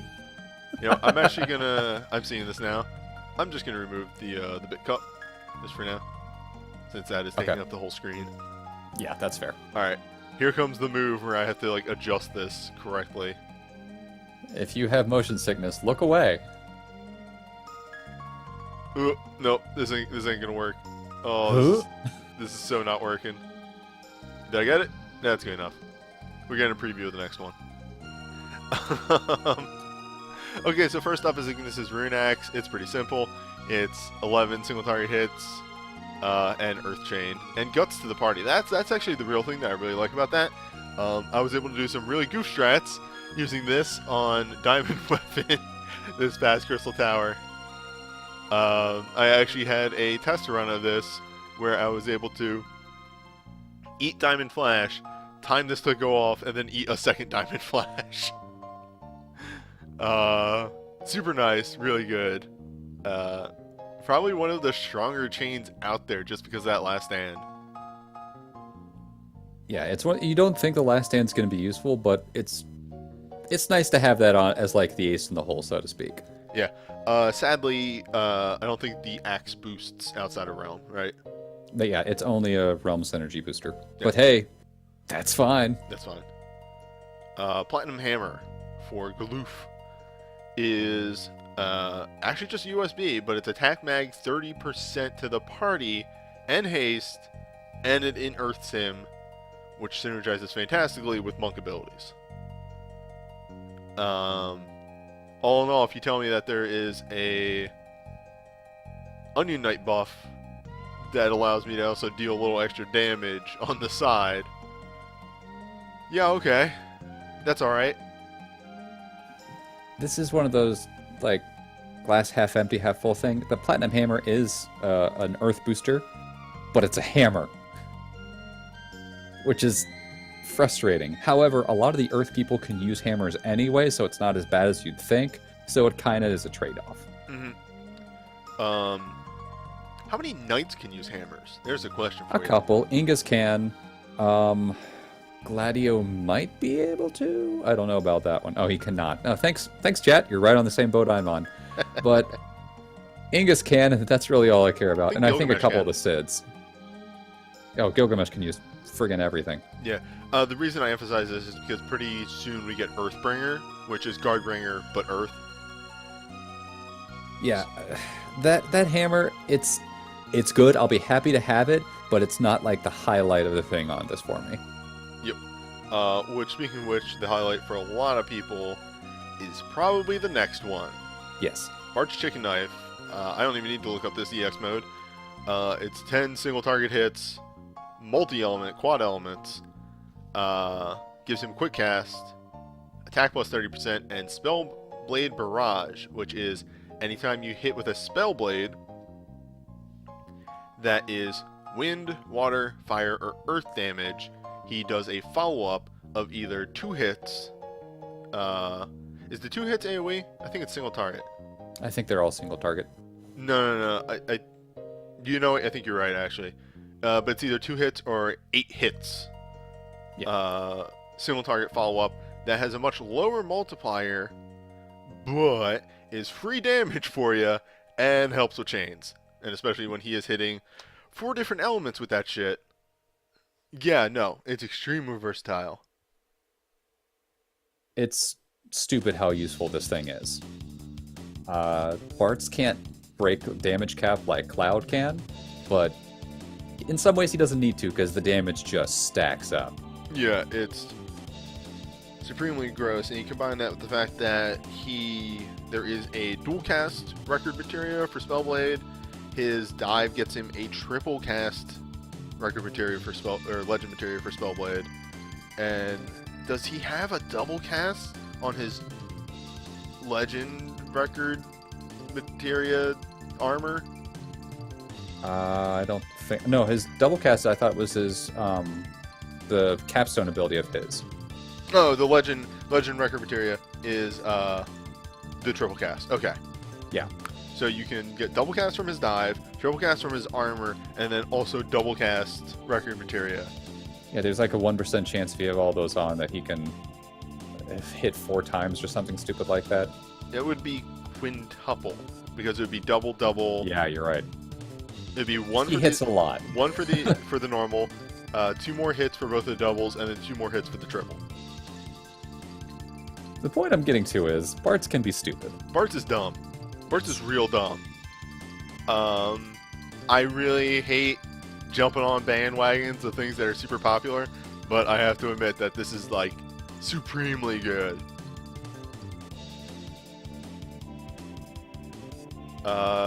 Next up on the list, though, is Tifa's God Hand. It's an Earth Overflow. That's it. Yeah. It's... If you have other things for her, like something that gives her an Earth, and you start chucking that thing around, yeah, it's going to do some work, but by itself, it's not exactly incredible. There's nothing really else to say about that. It really isn't. Next up is Tifa's Kaiser Knuckles, which is a BSB. It's 8 single target, Earth non-elemental, and Imperil Earth. I want to say off the top of my head, the commands here are pretty standard. I think Command 1 is a 2-hit AoE, Command 2 is a 4-hit single target. See, that would be her first BSB, but I believe this is her BSB 2, Okay. which is introduced on this banner, and this is called Rolling Blaze, which does Earth damage. The Command 1 is 4 hits, nothing super special. The other one is the Dance of Carnage buff for like Refia. Oh, so it's a bargain. Yeah. Okay. All right, yeah, so she So- becomes Earth Refia. Yeah, pretty much. So it's a nice little thing, and also it's a nice counterpoint to her first burst, so she has an Earth on one and Imperil on the other. Yeah, all right, so Earth Refia, except instead of getting a crit buff, she does Imperil Earth. So, Yeah. better for Magicite, pretty much. Also, and I forgot to mention this, I think the 4-hit is at ninja speed, so she's very quick off the mark. Oh, shit, yeah, that'll do. I think both of them are, actually. Yeah, both of them are at 0.83 seconds to cast. Command 2 is crit 50% as well. Yeah. Okay, that's good. Yeah, so she can crank up. Next up is Guy's Gigantax. 6-hit AoE, Imperil Earth. It's pretty much, the entrance is an upgrade of Gaia Drum. But I think this one's new, so I have no idea what it does. So, point of order on this axe, it's actually an Earth booster, so another thing that's on an awkward weapon for people to get boosts from. But again, this point of order, most Earth users can use axes. Can use an axe, yeah. So Command 2 is 2 hits, Dark Bargain, standard booster thing. Command 1 is 4 hits to 1 target. However, the multiplier increases with the user's attack, so it's Earth Omega Drive. So... Hold up, my brain stopped there for a minute. The Command 2 is Earth Omega Drive? No, Command 2 is the AoE Dark Bargain, but Earth-based. Command 1 is 4 hits to 1 target with Omega Drive function. The higher your attack is, the more it does. God damn.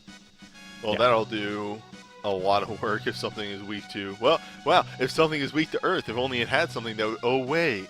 Yeah, this is, as some point out in the chat, this is the exact same as Cloud's BSB 2. Yeah, except instead of in element, it's Imperil element. Yeah. Also, something I wanted to call out, just because to amplify how good it is on the chicken knife. Right now, we have a 4-hit water and fire move. We have a 4-hit wind in snow spell strike. A little bit harder to hone, but it does exist. Eventually down the road, we do get a quad hit earth single target spellblade. So, once that rolls around, that chicken knife is even stupider than it is right now. But it's not like Bart's has any sort of Earth-based burst. What the? So, the Greatsword is another one of those Bart's bursts that are exactly the same as the other one, except they swap out the element. It's 8-hit, single target Earth, in Earth. Command 2 is 2-hit AoE. Command 1 is 4-hit, single target. He gets a fire one of these down the line, too. He's got And a a lot wind of one. these. Like, Bart's is the only character in Japan that has 5 fucking BSBs. I don't think any other character has 3. I think so. Maybe they just started giving a third to people, but Bart's definitely had 5 before anybody else had 3. I think Locke is starting to catch up to him in terms of sheer, like, bursts or relics and stuff, but I could be super wrong on that. Oh, yeah, relics easily. I think Locke, like, if you have all of He's got Locke's 11. stuff, you can do, like, plus 100 attack to Locke. It might be higher. It's stupid. Yeah, but anyway. His burst is called Latent Power. But these are Earth and Wind commands. They don't have a non-elemental component attached, so keep wind. an eye out for that. Yeah, Earth, Wind. That's weird. The first one is Sundering Spellblade, which does 4 single target attacks and grants Spellblade plus 15% for 2 turns to the target, so it's a bit different than Scott's. And the other one is 3 single target hits and grants, I'm pretty sure it's the attack up resistance down buff. And actually, I'm kind of curious about this right now, and I don't know if anybody in the chat has experimented with this, but since it's Earth Wind, I wonder which chase strike it would trigger off of Chicken Knife.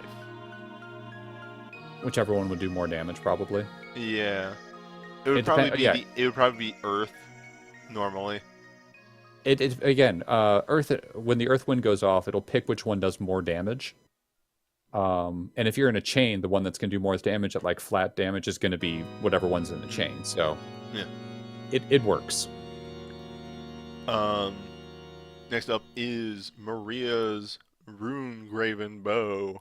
This one's really good. It's good, super old, but still really good. It's crazy. It doesn't matter. It doesn't matter. Yeah, it's really good. It's super old. This is like really old. This is one of the first mage breaks that came out. Bursts. But it's a 6-hit single target Earth non-elemental with an Earth attached to it. Command 2 does a AoE 2-hit Earth Fire. I'm doing this off of memory too. It's great. Oh yeah. Earth Fire with, I want to say, mag resistance bargain. Probably.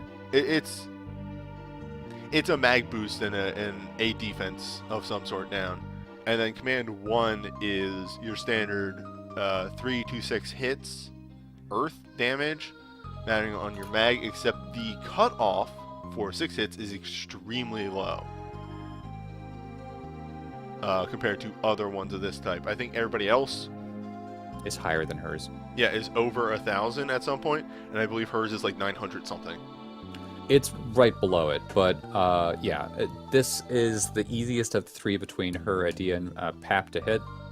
But hey, she can tag 2 elements with that AoE, and there have been a lot of fights that have been either weak to Earth or Fire, and that's been very useful to do.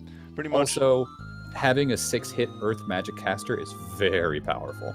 Pretty much there have been a bunch of really annoying Sid missions, or just fights in general, for FF2 that you can literally just roaming warrior this and handle pretty well. Yeah, if you have this, you can beat the Hydra. She can be your only damage dealer and you'll be fine. Yeah, it does so much damage. Up next is Rydia's Zephyr Tail. 5 hits AoE Earth, magic, in Earth. Is this one new? No, this is old. I have no idea what it does. It's Mournful Cry. They're both Earth non-elemental things. The first command is 4 single target hits of Earth. Command 2 is 2 group attacks of Earth. All right. So however, it's an N Earth for a summoner, so you use this in Titan and you're in business. Yeah. But still pretty standard. I'm actually know a lot about this next one. Gladiolus' War Sword. The burst is called Tempest. It's a 6-hit AoE Earth non-elemental in Earth. Command 2 is a 2-hit Sentinel. And Command 1 is a Guardbringer-esque move. It is 3 to 5 hits mattering on your defense. This does a lot of work. It really does. The weird trade-off of it is, unless you're getting 5 hits, the Command 2 actually always does more damage than the Command 1. But if you can actually get that 5 hits, which with a Sentinel and a Protect isn't too hard, yeah, that Command 1 will do a lot of work for you. Excuse me, a lot of work for you. That's it. Does that boost anything? I think it might boost something in realm. I believe it does. No, it doesn't. Okay. It's his OSB that does some weird stuff. Alright. Next up is Ursula's Master Fist. It's a 6-hit single target, earth fire physical attack, and in earth. And I'm not too familiar with this one. So it's the 5-star Crimson Palm, which you just got to say every so often just because it's funny. Both the commands are earth fire based. The first command hits 4 times to one target, but it has the ninja speed on the cast time, so it's very potent to be able to spam that a bunch. And the second one is gives her the Dance of Carnage buff, and it's 2 single target attacks. So use the second command to get that crit boost, and then you just start wailing away with command 1. Mm-hmm. But it has a problem with being earth fire, not having a non-elemental component, so keep that in mind. And you said both the commands are earth fire? Yes, both commands. Alright. Well, moving on to Ingus's Aegis Shield. Is this the Taunt Retta one? Yeah. Okay. It's another one of those oldie, but still really good. Yep. The entrance is a 4-hit AoE Earth non-elemental that gives him an attack defense plus 30% in Earth. Command 2 is a 2-hit Sentinel. Command 1 is a 2-hit Retaliate. So he can taunt Retta just with his BSB, which allows you to bring... You'd be amazed at how much damage he can pump out with just that burst. Yeah, the fact that it gives him an attack 30% on top of it means that he can be pretty self-sufficient. You don't really need to bring him to a physical party for him to do work with that move. Yeah, my team against Hydra is almost entirely magic-based, and he's self-sufficient. He pumps all that stuff out and then uses Guy across and hits for 20k a round. Mm-hmm. It's not great, but it's something. The only downside of it is, since the in-earth changes your attack command, you know, like your standard attack command to be an elemental strike, his counter doesn't turn into an elemental strike. That's okay. The important thing is it gives him the ability to counter when he normally would not be able to. Oh yeah, this command is going to be phenomenal with Earthbringer. The 4-hit move for the Knights. 5-hit, but yeah. 5-hit, you know, that thing. Oh, no. The standard version is 4 hits. Eventually gets a buff to be 5 hits. It might come out at 5. We don't know, but it's coming. It's close. Yeah. And then the 2 legend materia. One's for Tifa. Starts the battle in Earth. Pretty good for a monk. And better if you have anything for her. So that armor for Tifa is an Earth booster. That is the thing I want most on this banner, is just an armor that's an Earth booster. Yeah, that'll do a lot of work. So much work. Galoof's Kempo Gi is a chance to dual cast monk abilities. I believe Galoof is... No, wait, it's the Earth Banner. What am I even fucking saying? Well, actually, Galoof does have an in fire. His BSB is in fire. Oh no, his BSB is in Peril Fire.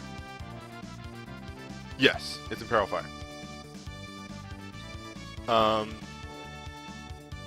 don't know. There's Earth Monk moves. There's Guy Rush, which synergizes pretty well with his in Earth. But I don't know why I'm getting stuck up on that. It's just dual cast Monk, and Flames Within is a move that works really well. Yeah, his SSB2 I think is actually the end fire ability.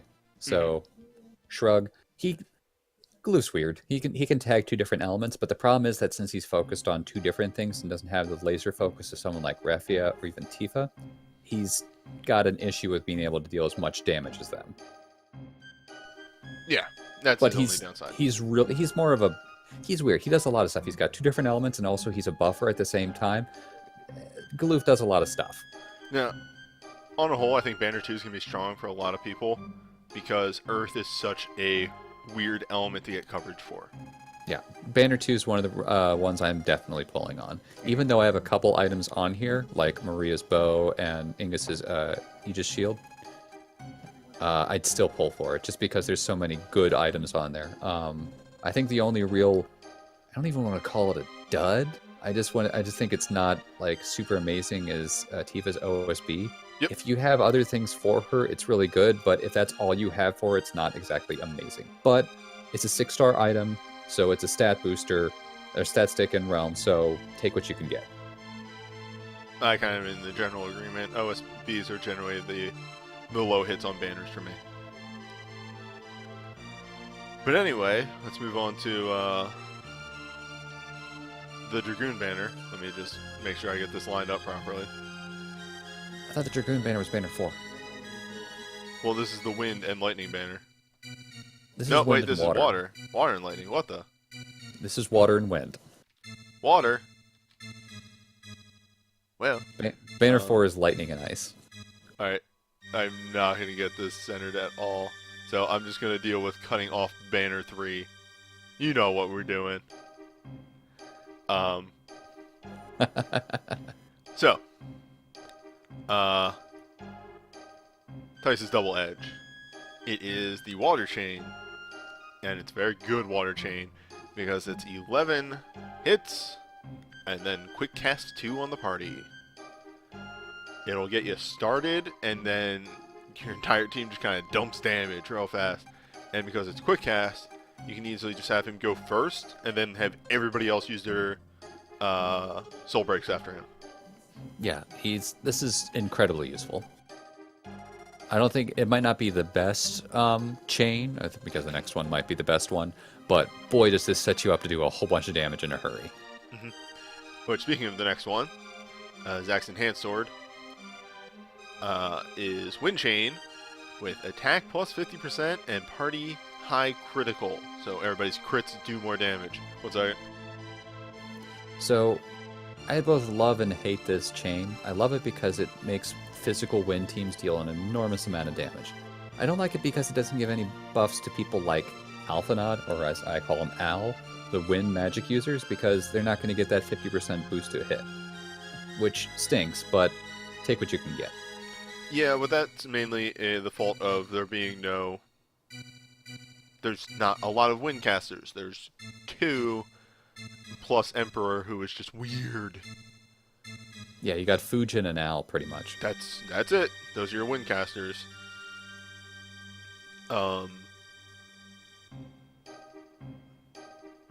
Yeah, aside from that, you're not going to get a whole lot of anything out of wind magic-wise. Maybe when they add Arrow in blue magic, 2 years down the line.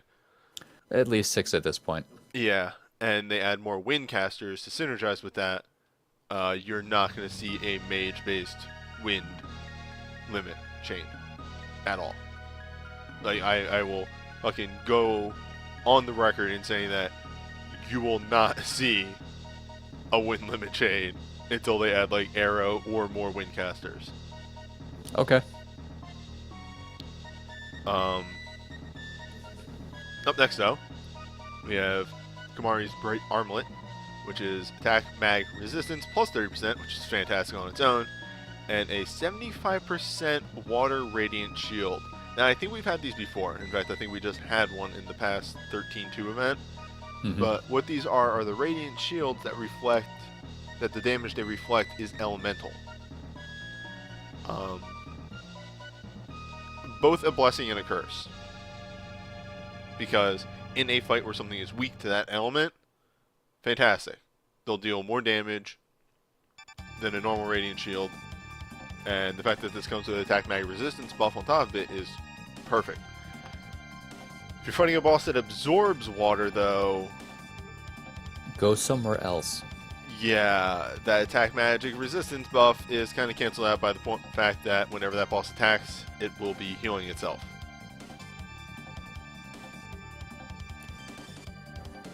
Yeah, so I think there's no better way to put it. It's one of those, I want this, but at the same time, if this is all I had on Kamari, I'd be a little hesitant to use it because I don't necessarily jive with the rest of his skill set.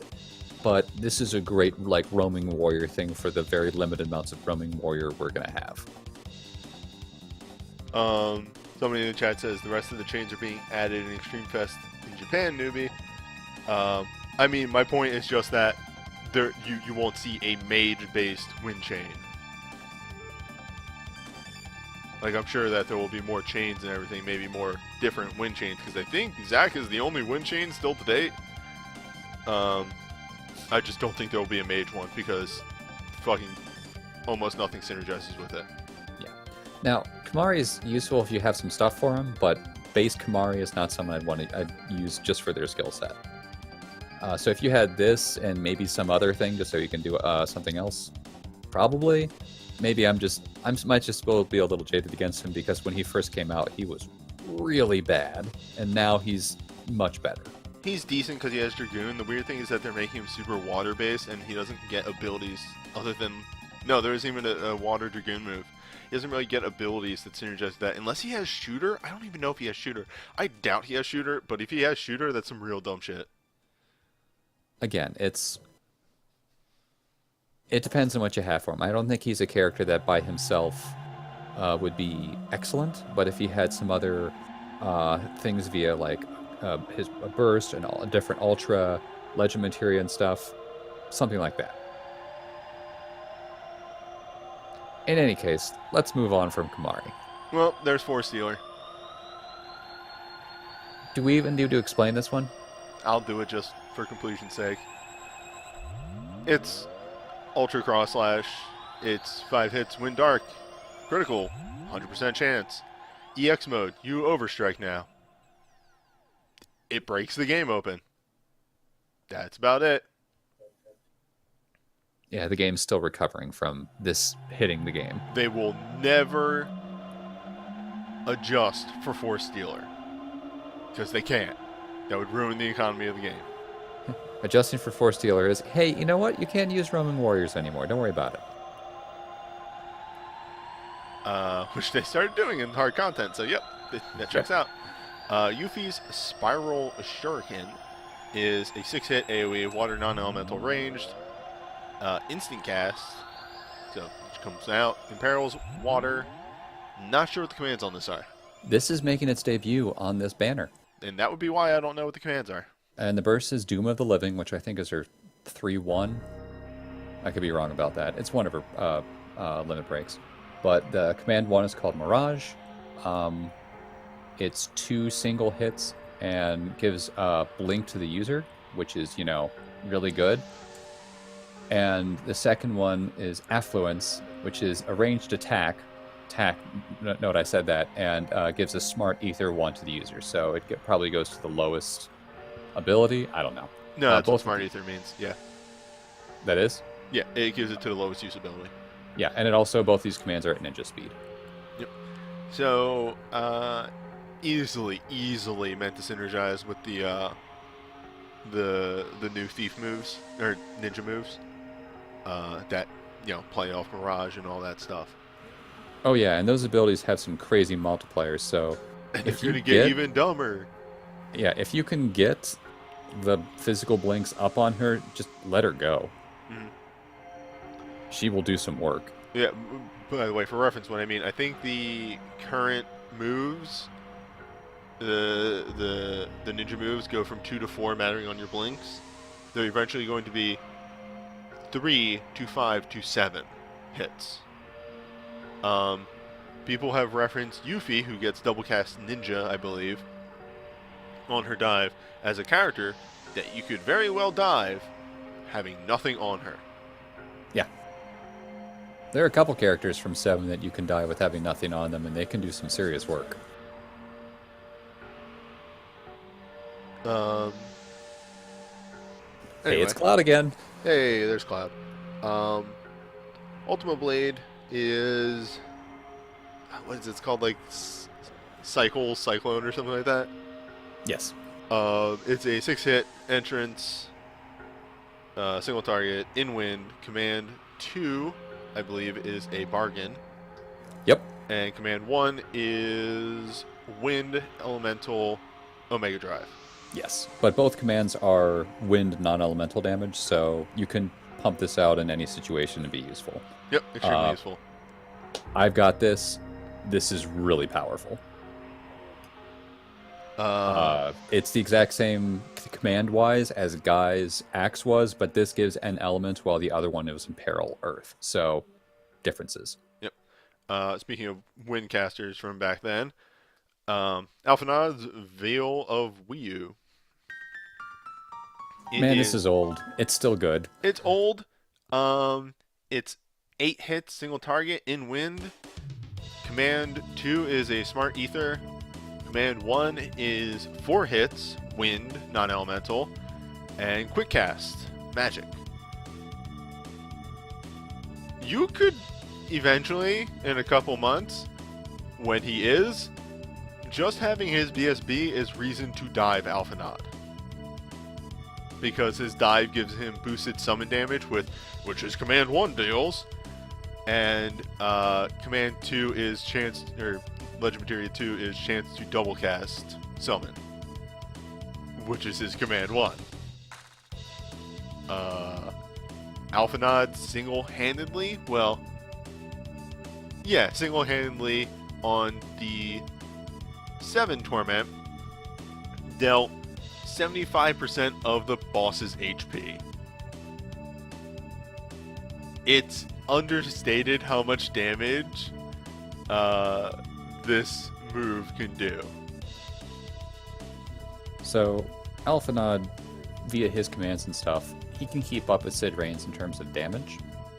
The difference between him and Sid Reigns is that Alphanod has wind non-elemental damage on his commands, while Sid is Holy Dark. So pick your poison. Both the BSBs they've got are very powerful. Also, the difference, furthermore, Sid isn't very self-sufficient, having 2, 3 if you bring Memento Mori, magic buffs on his own self. Alphanod gets an in-element. Yeah, so again, they're both great. You can fight over which one is the best for a long time, but either way, they're both excellent. And a big thing to note is that because the command 1 gives quick cast, you can quick cast into his burst. Yeah, and just keep the cycle going. Yeah. Oh hey, look who's back. It's Bart's again. It's Bart's again. It's Bart's, baby. Just every banner also, have Bart's. Also, thank you for the follow. So this is a carbon copy of the Earth one. It is a 8-hit intro, 2-hit AoE on the command 2, 4-hit single target on the command 1, except it's water instead of Earth. Is it? I thought Woken Water had the weird steel mechanic on the first command. It might. Yeah, command 1 is called Smash Dive. It's an attack 40% down for 20 seconds on the target, with attack 50% up on the user. And then command 2 is hit him a whole bunch with Spellblade type damage. Okay, so that was before they started just making them carbon copies, because I'm pretty sure the Wind and Fire one are carbon copies of the Earth one. Yeah, so it's good. Shrug. Yep, it's there. It does water damage. Man, if you're up against a water weak boss and you've got this in his USB, it's dead. Yep. So speaking of mages, Fujin's Shin Chakram, which is like True Chakram. It's a weird fucking name. 5 AoE wind, non-elemental. It's instant cast. It comes right out. And does AoE mag resistance down 40%. I have difficulty telling you with the burst. No, wait, got it. One command of the burst is a resistance breakdown, and that's command 2. Yeah, and then the other command is 4-hit wind with ninja cast time. Yeah, they're both ninja cast time. Nice. Yeah, it's good. It's good for a caster. It's good for wind damage. If you have Alphanod and Fujin, both of the things, they are the Wombo combo that just kind of go together so nicely. I do have that combo. It's very good. Go ahead, sorry. No, I was just going to say, this is my Earth Magicite team. This is them too. Mm-hmm. Yep, same boat.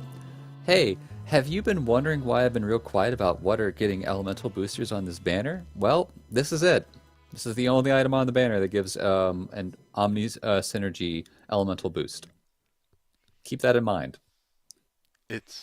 They are very hesitant to give out wind boosters because of how stupidly overpowered Cloud is. Yeah. Also, there's no water booster on this banner that's not record synergy locked. Yeah, like I think there's one wind boosting sword out of Realm, and it's owned by Dorgan. Sword maybe, but there's a couple other like spears and stuff. Yeah, but Cloud can't use spears. They're Yeah, very who cares? hesitant to give a wind boosting sword because they Yeah, don't. there's wanna... a bunch of daggers though that are wind boosters though. That's fair. So edges. Mutsu no Kami. I think you got it. Yeah, it's pretty close. It's 8 single target, water non-elemental, in water. I got no clue what these commands are. Hold on, there's a lot of different things that have edge in the name, so I need to find it. Alright, here we go. Edge. Seething Waters. Command 1 is Water Barrage. It's 4 hits. Command 2 is 2 AoE hits. They're both at ninja cast speed, though. Alright, so it's very standard damage by a ninja cast speed. That's fair. That'll do work for you. Coming up next, though, you got Titus's Twilight Steel. Does that have water boost in Realm? Titus's thing? No. The Mutsu no Kami.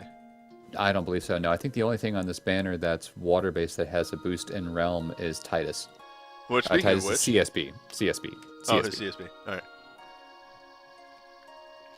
Well, Twilight Steel is a 10-hit single target, physical, ranged. Kind of emphasize that. It comes out instantly. Gives them an attack defense plus 30%.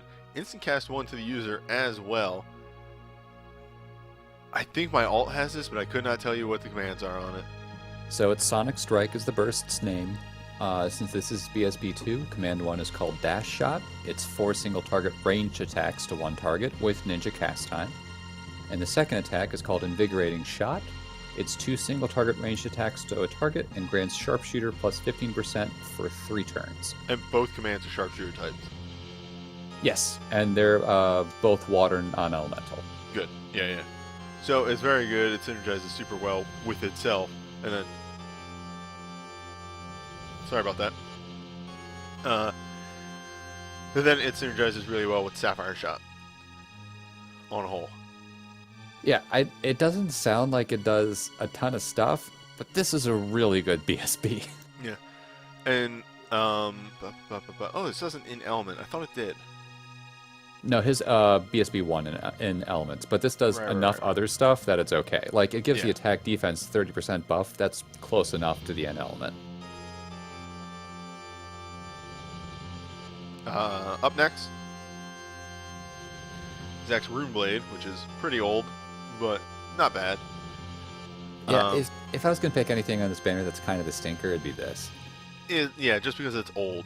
But, yeah, that it's said, not bad. It's just... still 8 hits wind, earth, for whatever reason. Oh, actually, I know why. Because it's meteor rain. But it's wind, earth, 8 hits, random targets, and Imperial Wind. Yep. The commands are standard. 4 hits. Yeah, 4 hits single target, 2 hits group. However, the cast times on these are very small. It's 0.6 seconds for each, so he can bust out some damage. It's because they're celerity typed. Yeah, so he goes. But the commands are both wind non-elemental damage, so don't think that the commands also have an earth attached to them. Yep. It's okay if you get it. I wouldn't aim for this, but I think it's pretty good on its own. Yeah. It's not the best ever. If you're looking for wind and perils, it's not the best ever. I think a couple of the other ones do pretty much the exact same thing, or better. But he's fast with it, so he can pump out some damage. I just think compared to everything else on this banner, it's not as great. Chat says they're actually faster than a normal celerity command. Yeah, it's like 0.6 seconds. Yeah. It's fast. And then we have the 2 legend materials, which are pretty wordy. We have, when using ninja abilities, there is a 25% chance to grant the user physical blink 1. Again, Yuffie's whole gimmick is that she really wants to use those 5-star ninja abilities. And then Zack's Shinra Beta Plus is, when using celerity, a 50% chance of casting a single target wind physical attack which is whatever. Like, it doesn't wow me. So Vanille has something like Zach's Shinra Beta Plus, to get a little off topic, where it's a 50% chance if she heals someone, she does a single target white magic attack that has an a defense resistance break on it, and that's useful. But it's just like, I could say at least it could contribute to the wind chain. The wind chain. Yeah. The other thing is, I just wish Celerity had moves that wowed me a bit better. It has Dervish, which can do work, but like Power Chain is there. Like, that's the only reason I get excited if somebody has Celerity, because like, ooh, they get Power Chain access. Not because ooh, they'll be able to do a bunch of damage. And I was wrong. It's not healing for Vanille. It's any white magic spell. So, yeah, it's pretty good. Anyway, sorry to go on a tangent about that. It's just sometimes you get weird Legend record materials and you just want to see how they do things. Yep. Okay, that is true. Strider points out that his BSB commands are Celerity typed. And I just said that, so you think I would have remembered that? No. What are you talking about? It's not like you're been on air for 2 hours. Hey, usually it takes 3 hours to get really fucked up. It's okay. Either way, yeah, so there's some synergy there. It's just, I always like to look at these in a vacuum, just based off the skill set of the character, without any breaks. Without anything, this is really mediocre. When you start to get a couple things, it gets better, but bleh. Yuffie's is fantastic, though. Yes. Man, if you had that and her BSB 2 and you were trying to get some physical blinks up to do those ninja commands, that could get nasty in a hurry.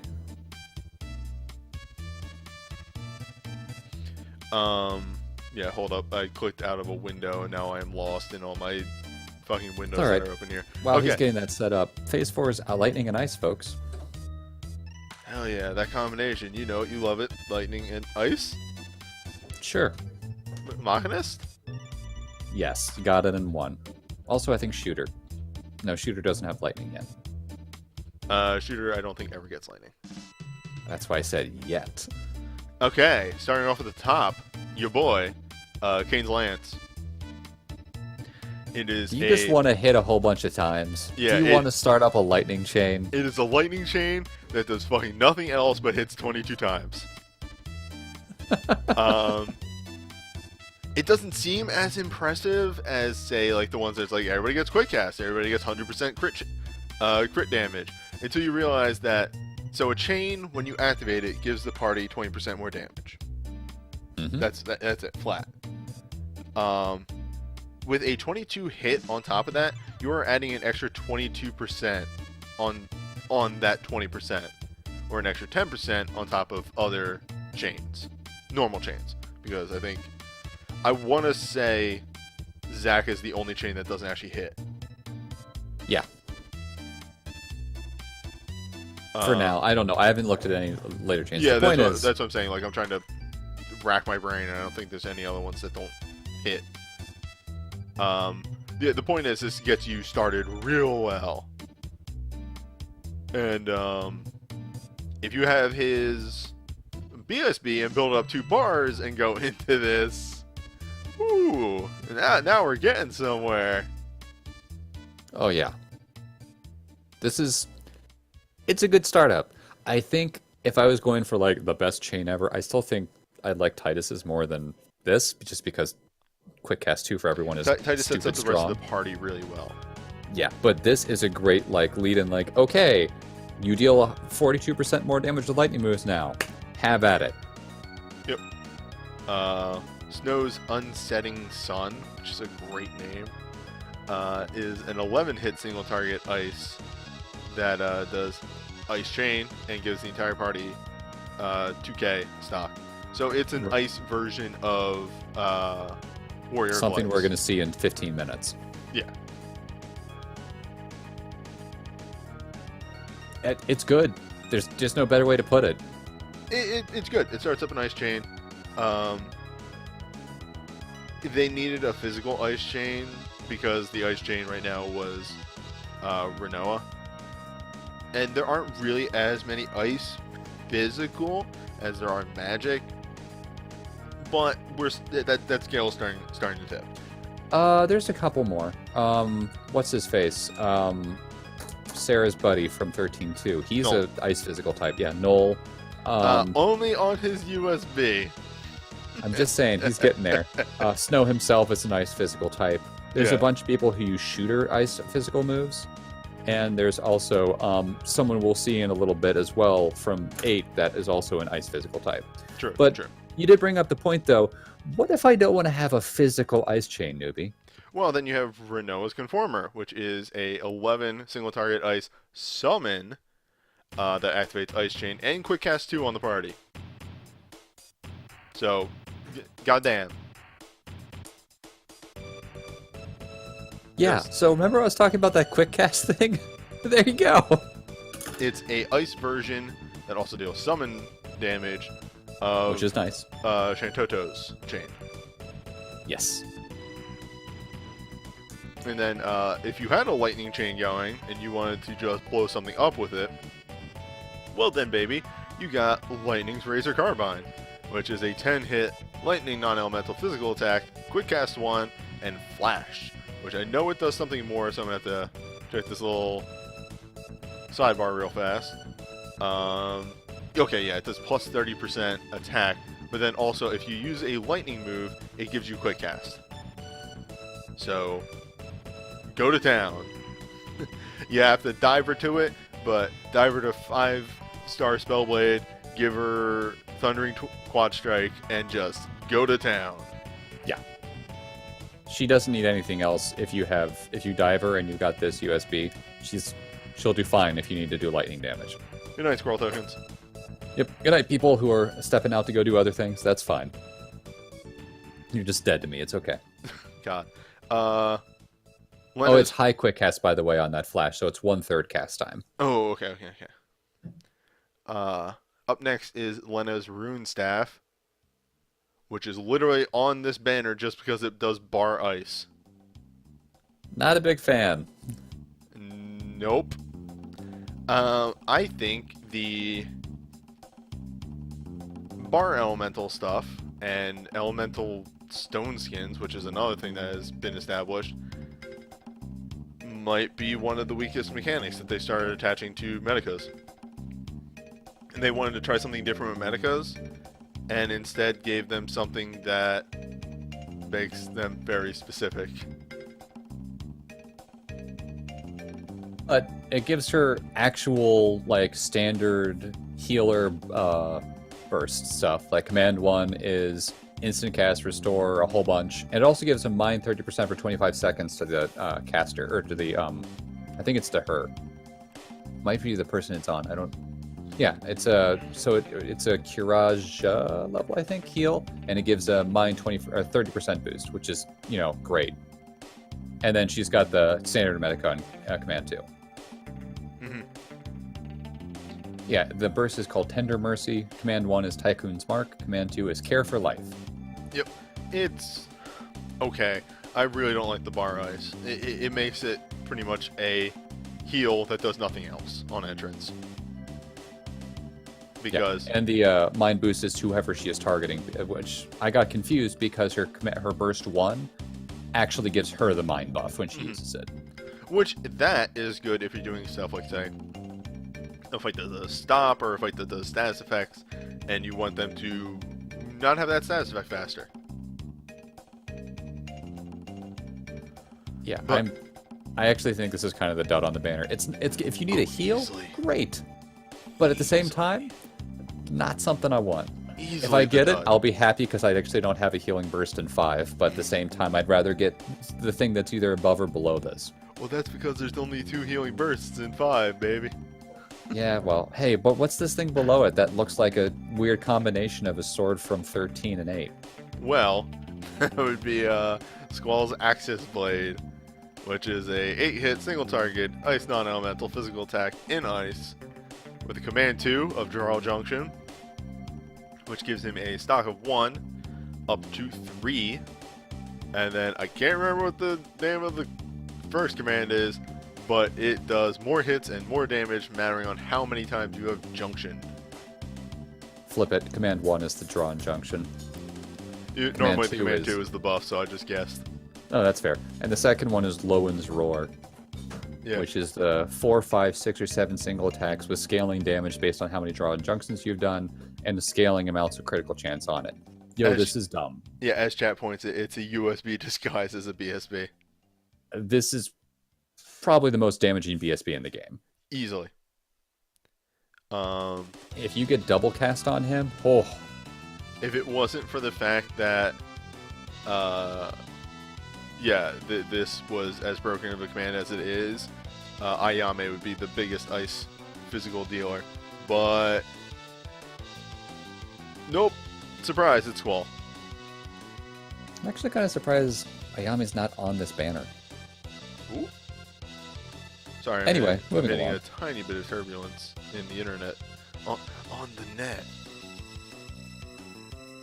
But we're good. You're right. Hey, Yep. you remember when we talked about Maria and Pap in terms of their bursts? I wonder if we're going to see the third one, Newbie. Well, here's Adia's Valkyrie. The entrance is 8 single target, Dark Ice, and then an In Ice. Command 2 is a 2-hit AoE that deals... is it Ice Non-Elemental or is it Ice Dark? It's Ice Dark. Okay. But it's 2-hit that, a mag defense bargain, and then command 1 is 3 to 6 hits, mattering on your magic, and I believe this is the highest cap, and you need something like almost 1,100 in order to hit that cap. Yeah. It had been pointed out in chat earlier that Maria's cap for her Earth was like 1030. I think this one's actually it's either 1100 or a little over 1100. It's high. Oh, but the reason being that hers is so high. If hers is 1,000, then this one's like 1,200 or something. It's like really high compared to Maria's. It's pretty up there. But the point is, the reason why this one's the highest is because it tags 2 elements. Even though she N-ices, you can still use this in a dark, weak enemy, and she'll do work. Mm-hmm. It's pretty good. I'd rather have the non-elemental thing attached to it just because I'm paranoid about that. But man, if you need ice damage from a magic caster, this is very useful. However, unlike the other two, Adia can Momentum Mori, which lets her get to that cap a little bit easier than Maria or Pat. Yep, easily. Adia carries me through Fenrir every time I do it. I've got Lulu, but that's Lulu. Yeah, it's an extremely good burst. Up next is Desh's Avenger, which is 5 hits, AoE Lightning, and N Lightning. I believe Command 2 is a Mag Resistance Bargain. Command 1 is 4 hits Lightning with Quick Cast. Yep. His Command 2 is called Become the Lightning, which is just, it's a good name. It's a good. dumb name, but it's a good name. It's good because it just sets up that Command 1 to be completely gross. It's more or less a lightning-based version of Reigns' BSB, except without the mag buff on it. But instead it has mag the buff on the burst itself, but he has in lightning. Yeah, it's a very powerful burst.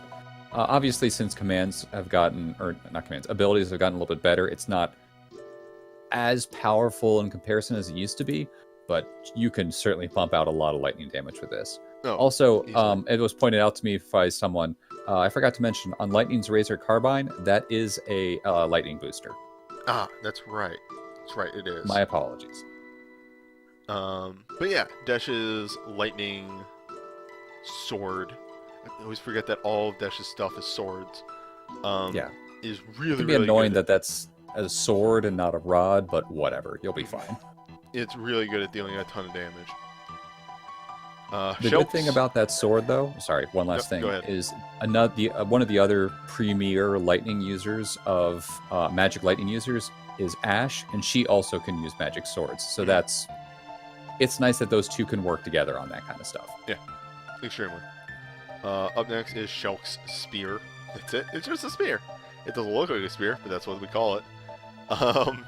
10 random lightning non-elemental ranged physical attacks, instant cast, and it has hyper break, or quad or quintuple break, whatever you want to call it. I have no idea what these burst commands are. I know I've seen You're this never going to before. use them because if you're bringing her, you're using her for draw or Wrath and Trust because of her legend commands. Mm-hmm. But if you do actually end up using this, the burst is called Synaptic Net Dive. Command 1, which is Mage Mash Pierce, is a ninja cast, and it's a magic 50% down for 15 seconds. Command 2 is Debilitating Stab, and it's a mine down for 40% for 15 A seconds. mine lower. Yeah, so useful. It's a support dive. But again, like I said, you're probably using her for Wrath and Trusting, but this is nice to use on the side. Yeah. Having a hyper break there is really good, especially for any boss that does stuff like cast stop. Hyper break, and then the mind break will make that not suck as much as it usually does. Oh yeah. There's a couple bosses coming up that have Don't remind me. Yeah, stops that we can't really deal with.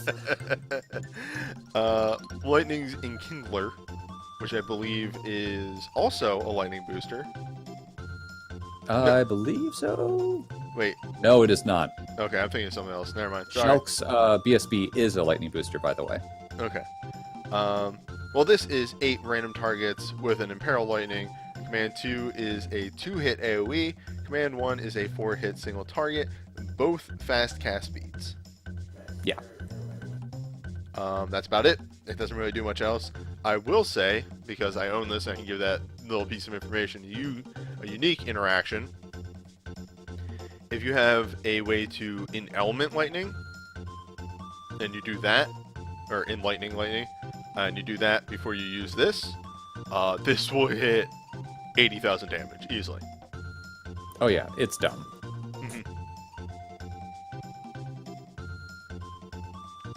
But moving on, Renoa's Crystal Cross, which is a 8-hit AoE ice non-elemental and in ice. Why don't you give me a name for this one, because I love it. Angel Wing Ice Shards. God, what a dumb name. Anyway, explain this one, because I don't recall it. It's fine. I'm going to go with Command 2 first. Command 2 is called Betrayal of Magic. It's a magic steal. It gives the enemy magic 40% down for 20 seconds and gives her a magic buff of 30% for 20 seconds. Command 1 is called Realm of Ice. It hits 4 times, and it has a stacking base damage on the hits based on her magic. If it's at 650, it does 2.25 per hit.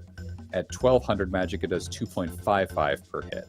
So yeah, if you can get her up there to the same level that Adio was at for her stacking thing, those 4 hits are they're gonna hurt. Oh, no. I know that Angel Wing was in most of her limit break commands in 8. I just think that whole name together sounds really dumb. Oh yeah, a lot of these names are really doofy, which is why we've been saying them. Some of them, it's like, this is, all right, you're going a little bit too far there on the, like, adjectives describing this thing, guys. Yeah. But no, that's a pretty good pretty good ice mage burst, all in all. Coming up next, though, we got Kane's Abel's Lance.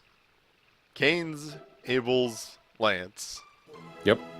Anyway, not a lot on the intro on this. It's just 4 hits, AoE lightning, but it gives him Enlightening, which makes him one of the rare Dragoons that can Enlightening. That by itself is worth it. Yep. His command 1 is a 2-hit Blood of the Dragon, which means he gets no jump time on his jumps.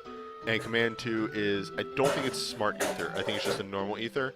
It's a normal ether, you're right. Yeah. So, generally, if you pull this, what you want to do is slap Lightning Dive on him and nothing else. Yep.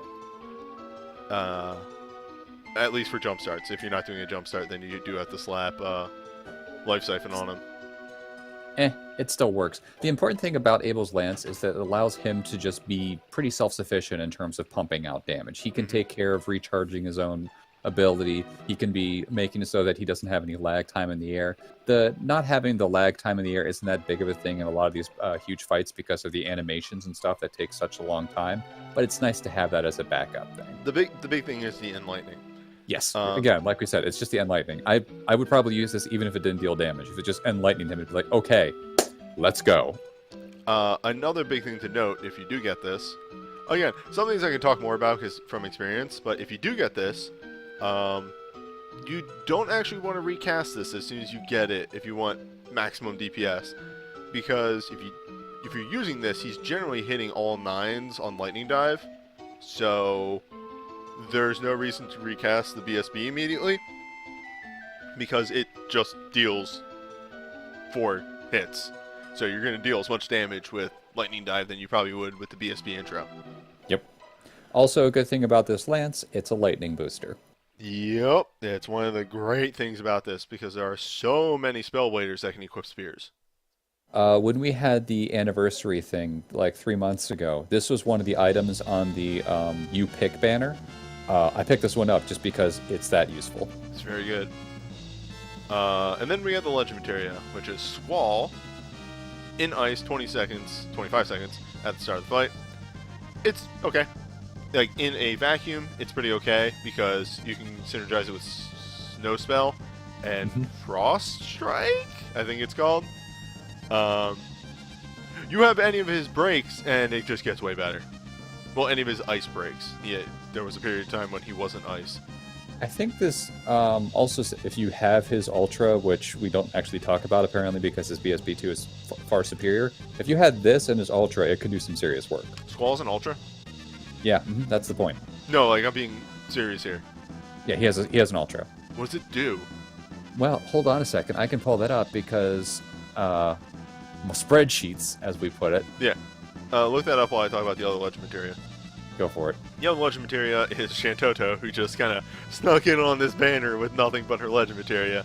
But still, not terrible. It's 10% chance to triple cast Witch abilities, which isn't fantastic anymore with the upgrade of Black Magic and everything like that. They really needed to improve the number of times that those moves hit or their multipliers. Because right now, like, the 4-star are good because they let you build up meter fast, but the 5-star moves are not worth it anymore at all. You're better off just using a chain spell than using the 5-star witch moves.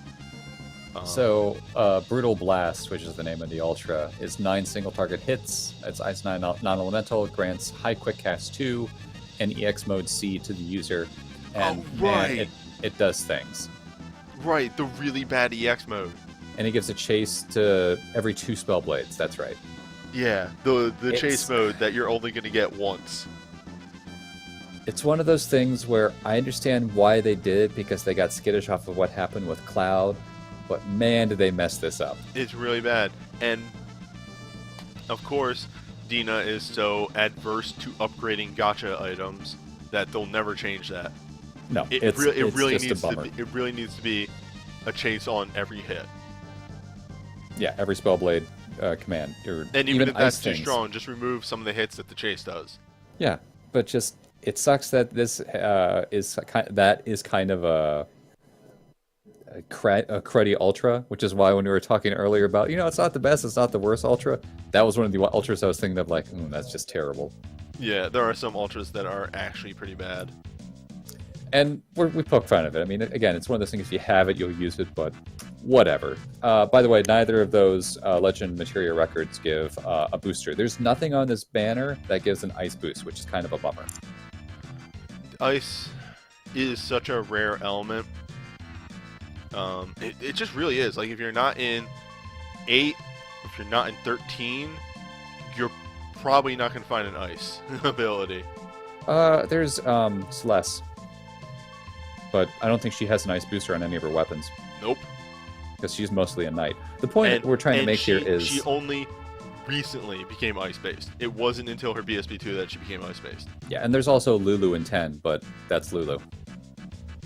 10 is mostly water, but it has a smattering of stuff in other directions, like fire and ice. Yeah, Lulu's armor for the longest time, I think, was the only ice booster. It wasn't until the 13 event that's happening right now to date this, that we got some more ice boosting armors. I think we got 2 more.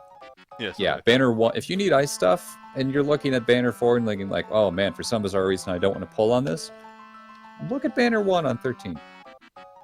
Anyway. I really do think this is like the best banner of the set, though. I know. We're going to talk about that in a bit. Strongly disagree. Mm-hmm. I mean, there's some things on there, but It's the 3 legend, or not legend.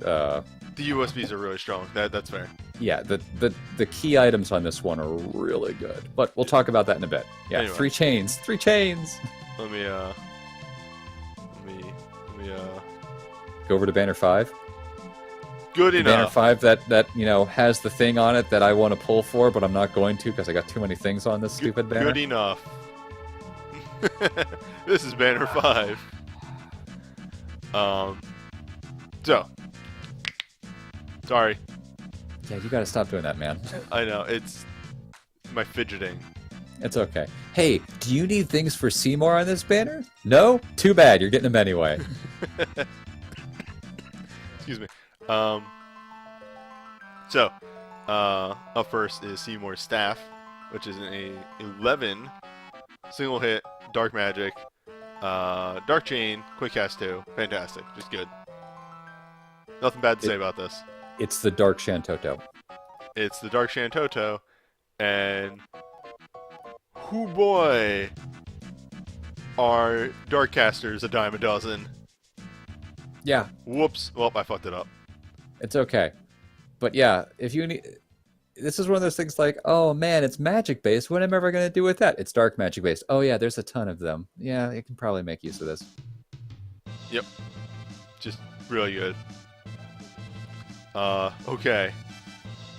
Have you fixed it? Yeah, I fixed it. Okay.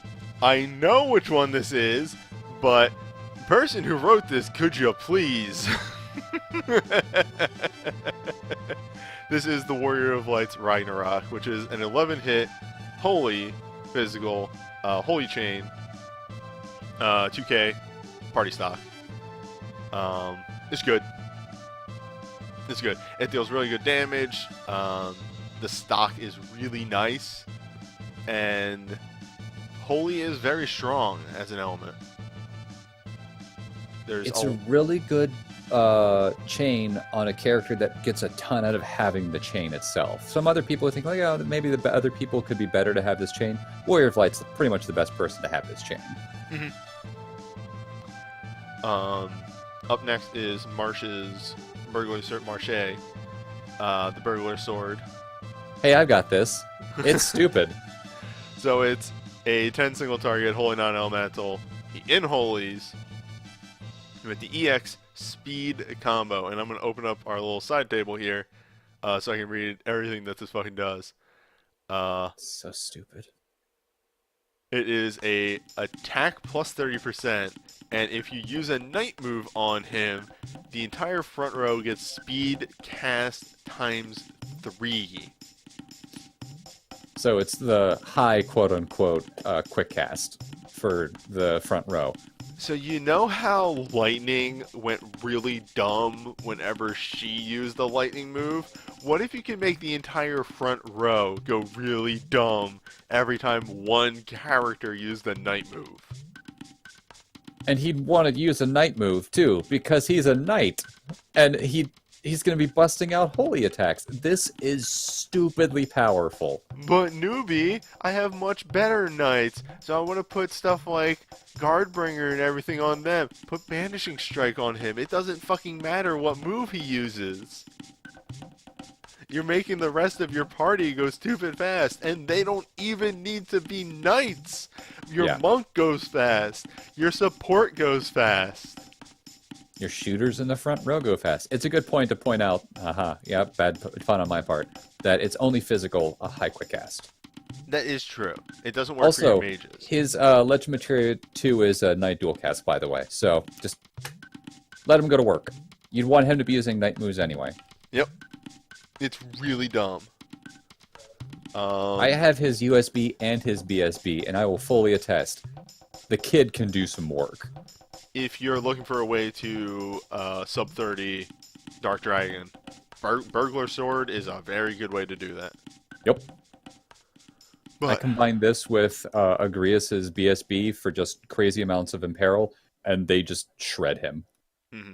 moving on, though. Yeah, sorry. Garland's Earthbreaker, which is a dark attack. Earthbreaker. It's Earth, right? No. No. It's a dark OSB, dark non-elemental OSB that does higher damage if you're hitting weakness. That's it. Yeah, that's actually why I brought up Agrias. This is the dark version of Agrias's OSB, which they're really good. They're not going to be so great against targets that aren't weak to dark because they have a lower damage amount compared to other people that have just OSBs that deal non-elemental like lightning or whatever. But if you're hitting weakness, it's worth it. Yeah. But it's on Garland though, so again, because they kind of fixed physical dark recently, in that you can easily combo one of the crosses. I can't remember if it's Sanguine and Crimson. I think it's Crimson. Combo Crimson with Dire Weapon. Yeah. Not terrible. Oh, it's actually really good. But like, yeah, I'm kind of the same way. I'm never too keen on physical dark. Oh, and it's not that I'm not too keen on physical dark. I'm just not too keen on Garland because I look at other physical dark characters and go, but you could be them. But you're you. But it's also Garland. I know. That's the problem. Great. He looks cool, but you could be them. Chris Sabat wants to knock you down. God damn it. Moving on. Hey, back to Seymour. Seymour's Guado ceremonial wedding attire. God. It's 8 single target dark non-elemental attacks, and in dark. This is his BSB2, which I think debuts on this, so I have no idea what it does. Yeah, I think there's one item on each banner that's debuting for the first time. Well, there's multiple.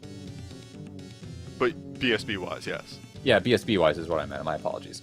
And this one is, the burst is called Guado Grudge, which, sure, why not? Command 2 is called Grudge of the Dead. It's a self buff. It just keeps going. It grants phantom regen on the user and also gives them a magic bargain. And Command 1 is 6 single target attacks and damages the user for 35% of their max HP. Crumb, what's phantom regen? Man, I don't know. I'm looking it up now. I actually know. Well, actually, say that Command 1 again. I actually kind of know what phantom regen is. It's Desire for Ruin, and it's 6 single target attacks at a multiplier of 2.20 for each attack, and damages the user for 35% of their max HP. So, Phantom Regen is a unique regen. It doesn't overwrite other regens, it doesn't overwrite poison or anything like that. You use it and it's on him for a period of time. I believe it's like a 10% of his health regen or something crazy like that. You might want to look that one up. I'm looking it up. I think it's something a crazy high like that. The thing is, 35% of your max HP every time you use Command 1, you are playing with fire with this. That's the point. He has this crazy regen which stacks with high regen. That's the thing, like, because it's a unique regen, you could have normal regen on him too. And then he's healing an absurd amount of health each turn passively. 15% chat says. Yeah, Phantom Regen. The thing on there just says Phantom Regen, which is Phantom Light Regen. Thanks, spreadsheet. You're the best. Anyway, it's 15% regen. The multiplier in Command 1 is ridiculous because of that health hit. Oh yeah, this is like him using Adia's BSB2. Yeah, or not BSB2. Instead, he doesn't have to hit a magic threshold. He just loses some health. Yeah, a lot of health, but yeah. And again, that's a 15% regen, and then, yeah, I want to say high regen is 5%. Yeah, but high regen, it's a matter of how quickly it ticks is what I'm curious about. I think it ticks at the same speed as high regen. Oh yeah, then that's great. That's really good. You got to be paying attention, and you can't just like fire and forget it. Like once you have Adia's BSB up and running, and you're just spamming her C1, it's not too hard to keep her topped off and let her just spam damage and be crazy. This requires a little bit more like care to make sure he doesn't, explode, but it doesn't require nearly as much upkeep for him to just start like tearing through people, because he goes Command 2 and then he just starts going Command 1. Apparently, he may or may not have dual cast Dark. Yeah, on his record legend materia. Yeah, it's right there. Speaking of the devil, it's right there, guys. Is dual cast dark, which if that procs on that command one, oops, 60 HP gone. 70. Oh yeah, 70%. It's 35%. Math is hard. Yeah, and it's max, not current. So good luck with that. Anyway, it's a very risky play, and I kind of like that aspect of it. Mainly because he actually has a way to answer it. It's not like other dark moves where you don't have an immediate way to answer. He has a way to answer. It's kind of like Gefgirion's USB, where he drains on every one of his attacks, so he directly has a way to counter. It's mentioned in the chat. It's got a 40% chance to drain on dark attacks. So, yeah, this is high risk, high reward. It hits really hard, but you got to pay attention because he might just kill himself. Oh, his record dive is a drain? Yeah. Ooh, that's very good. Yeah, again, it's one of those, pay attention, but if you have a bunch of stuff on him and if you invest in him, he can do some serious work. All right. Rasmo, BSB2. The Kiyomori. It's an Inholy. It's Shout Plus. It's Yes. Shout with an Inholy attached to it. I, for the life of me, don't remember what the commands do. So command 2 on this is Wrath, but it's Wrath Plus because it gives the same boost as Wrath does, but at the same time, it doesn't have the physical boost on it. So, or the 3% attack boost, so you don't lose the shout buff by doing it. Which is, cool. And then this command 1, which is Warrior's Dance, it hits 5 times and it's holy elemental damage. It hurts. This, if you like using Shout, you pretty much roaming warrior this from now on. And I saw somebody bring somebody I think it was like a knight or something, and they brought Shelga and Dispel on them and just roaming warrior this and just use the commands on this instead. Yes. It's the command 1 hurts. It's really good. Big thing about command 1 though, it does not generate any soul break gauge. So keep that in mind. But if you're bringing somebody to do just, Shelga Dispel, you're probably not using their breaks at all. Yeah, so just keep that in mind that you're not going to be generating the stuff while doing this. If you want to keep using Ramza just to have him use this over and over and over again, he's going to have to use some of those wraths. So, two things. Two little things. One, up next is Rain's Metamorphosis Claw, which is the end-all, be-all Mage Burst. Die in a fire. It's not false, though. What's the other thing, newbie? Where's the lie? There is no lie. I'm so angry right now. Up until this moment, I didn't know that the entrance had a higher multiplier if the user is doomed. Oh, yeah. Never knew that. I own this. I use it all the fucking time. Never knew that. Never fucking knew that about it. But yeah. 6 hits, single target. Higher multiplier if the user's doomed. Mag defense, 30% for the party. It is unreasonable to disregard in any way how this is stupid based off the entrance alone. Yep. Just the entrance alone would be good, but then you get to the commands. So command 2 is a 2-hit AoE defense resistance bargain. Yes. Or no, magic resistance bargain. Command 1 is 4-hit and quick cast. Everything about this is Dark Holy. On top of this, Reigns can bring Memento Mori. Reigns, if you have this BSB, is a completely self-sufficient mage. You can slap him into a physical team, and he will do enough damage on his own without anybody else helping him. Yep. On top of that, if you slap him on a physical team, you go, well, the entrance, it's magic boost, it's also a defense boost. He's still helping out the party. Yeah, it's instant cast, not quick cast. Oh, right. Sorry. There is a difference. But yeah, so you're giving that. On top of that, if you dive Reigns, his Legend Materia 2 is chance to double cast Dark and Holy, which was literally made for nothing else but his BSB. Mm-hmm. Like, why slap the Holy on there? He literally can't use Holy moves. Who cares? He's got this. By the way, the gloves are also a dark booster. They're also a dark booster, and they're also a fist weapon. Yep. Oh, and I forgot to mention this.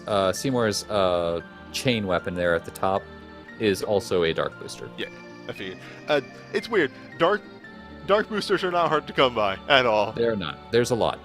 But yeah, Metamorphosis Claws.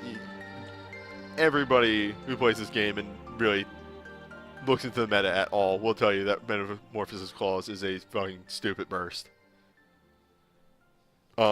There's a lot of times when they release Ultimate, like Double Plus and even some Apocalypse fights, where if they make it Holy or Dark Week, you can seriously just build a mage team, select Roaming Warrior Metamorphosis, and win.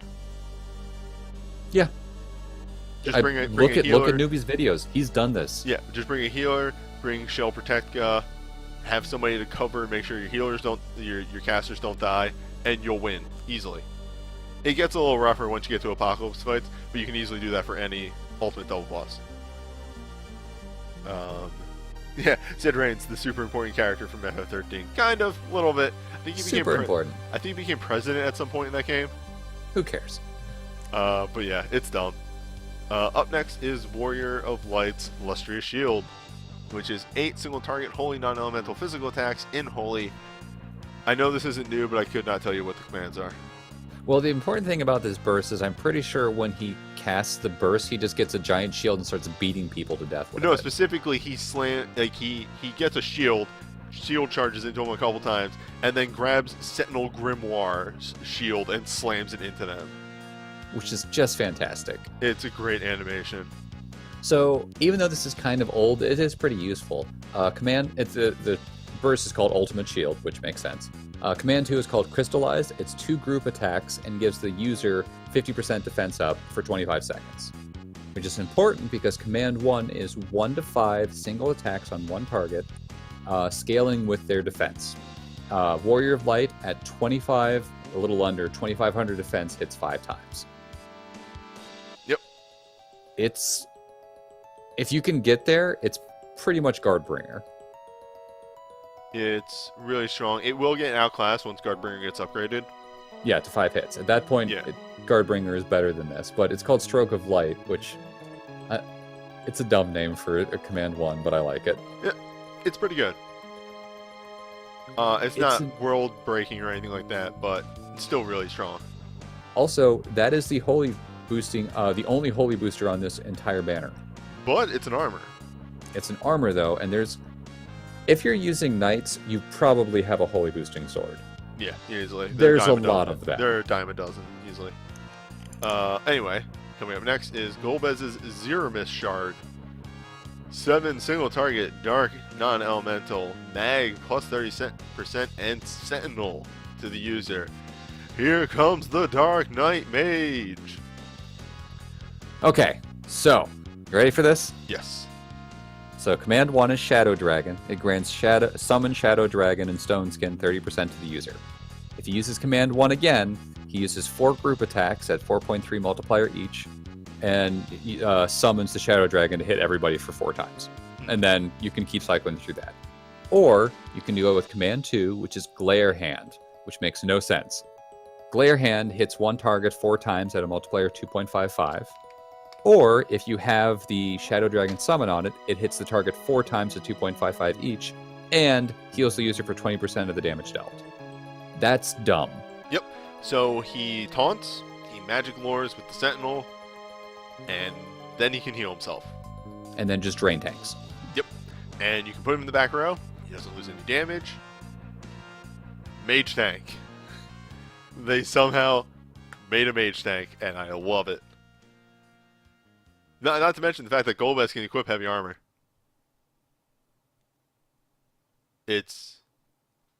Yeah, that's a good point. Actually, I should mention. If you use Command 1 again, you lose the Shadow Dragon Summon. If you use Command 2 again and again, you don't lose the Shadow Dragon Summon. It sticks around. It's a lot like Garnet.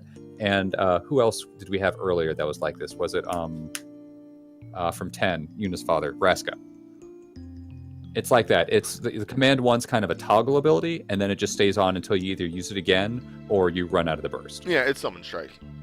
Yeah. A lot of people are familiar with that at this point, but yeah.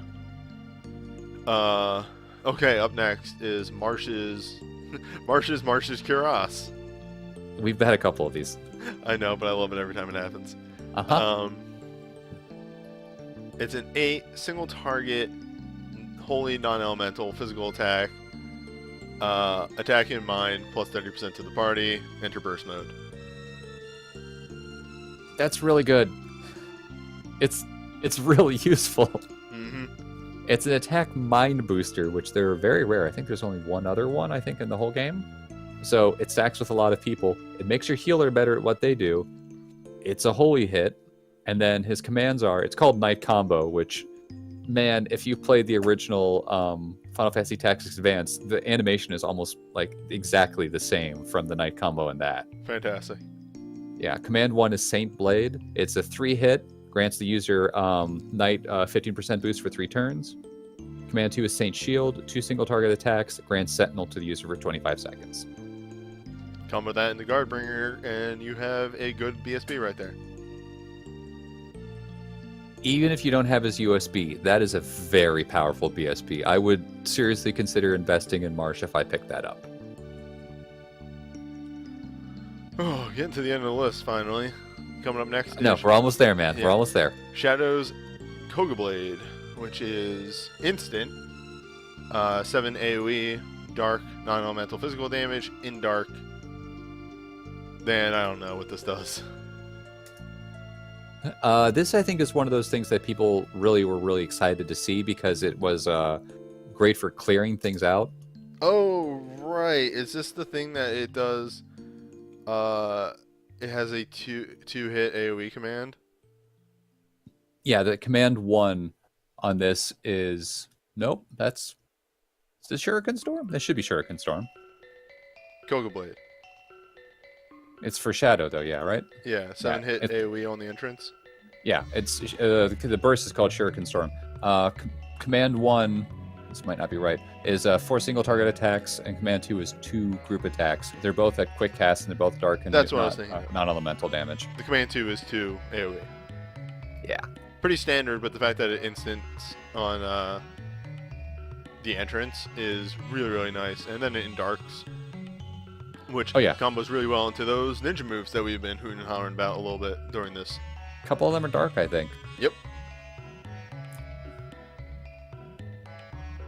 I always thought this had it flipped, like Command 1 was the AoE and Command 2 No, was the... they, after a bit, except for that one time when they messed up with Tifa, they don't put the AoE on Command 1 because people would just auto.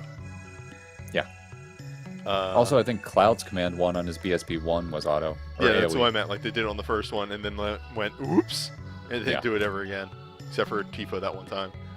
Anyway, Orlando. Wait a minute, that doesn't say Orlando's cloak. Yeah, they fucked up. 10 random holy dark physical attacks. 3.7 second, 75. Second charge time. 100% chance to instant death. Plus 30% attack. Plus 50% defense to self. Burst mode. I own this. I can tell you what the commands are. Well, I'll say the commands. Maybe I'll change my opinion. Yeah.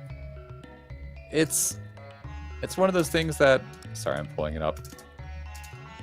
See if I can spell his name. Swordplay.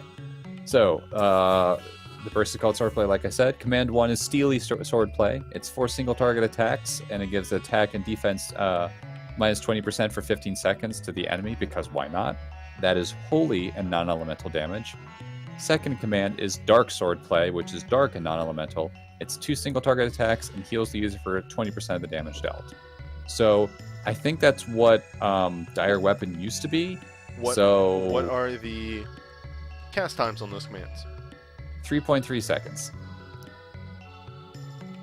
Yo, they're slow. That's the reason why I don't like Orlando's Burst.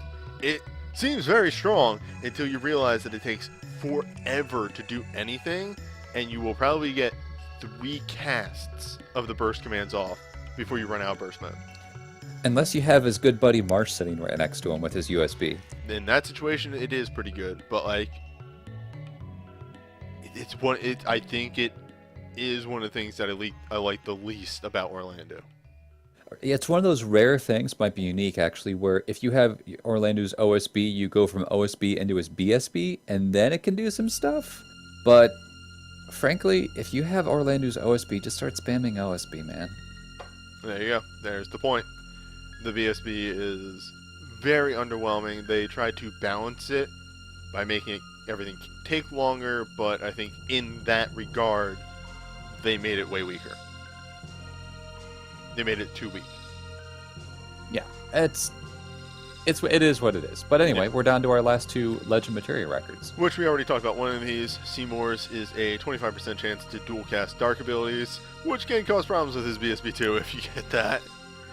Cause problems, cause you to murder, details. Very, very solid even in a vacuum because Dark casting is very, very strong. Mm-hmm. Warrior of Light's Crystal Helm is attack plus 3% every time he's hit, up to 35%. Very good in the long run. I should mention Seymour's Legend Materia record, relic, I keep doing that, staff there is a dark booster, as are Reigns' we already went over this, Golbez's BSB. I forgot to mention that. Mm-hmm. So there's 5 boosters on this realm, 4 elements, 4 dark, 1 holy. It's a good banner. It's a pretty good banner. Like, I don't really think, save for maybe Orlando's Cloak, I really don't think there's any kind of thing on here I would be like, oh man, I'm kind of disappointed I got this. Hey, Chrome, can you do me a favor? What's up? Now that we're done all 5 banners before we finish our final thoughts, What's up? can you vamp for a bit? I really need to go to the bathroom. Sure, why not? Thank you. No problem. That's what I'm here for, folks. So, I'm going to give my opinions on these banners before he gets back. They're all good. That's how really what it boils down to. I'm a little disappointed that banners 2 and 3 don't have many, or not banners 2 and 3, 3 and 4 don't have elemental boosters for water or ice. I know that those are very limited, but since this is the big elemental gear banner or banner set, it's a little disappointing that we don't have Omni Synergy water and ice items on here. However, the power of those relics in general makes up for it, so I really don't care. Yeah, everything Newbie said is wrong. No.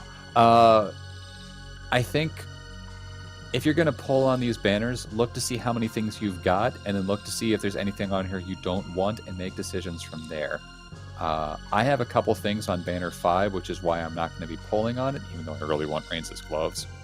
So that's a bummer, but if you skip the Final Fantasy Tactics banner that was a couple weeks ago, the highlights of that Banner 1 are right here. And this is a really good banner to pull on if you need some holy stuff or you need some dark stuff.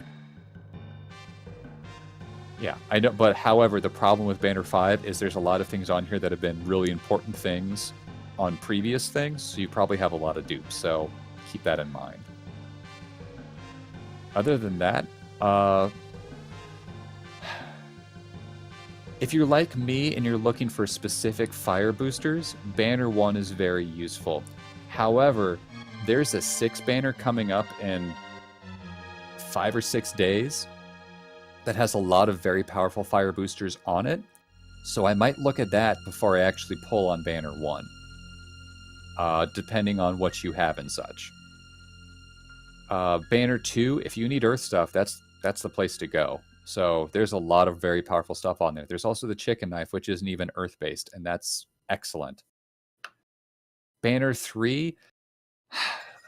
Banner 3 is a lot like Banner 5. There's a lot of highlights on there from things in the past, like Fujin's Chakra, Alphanod's Veil, Cloud's Ultima Blade.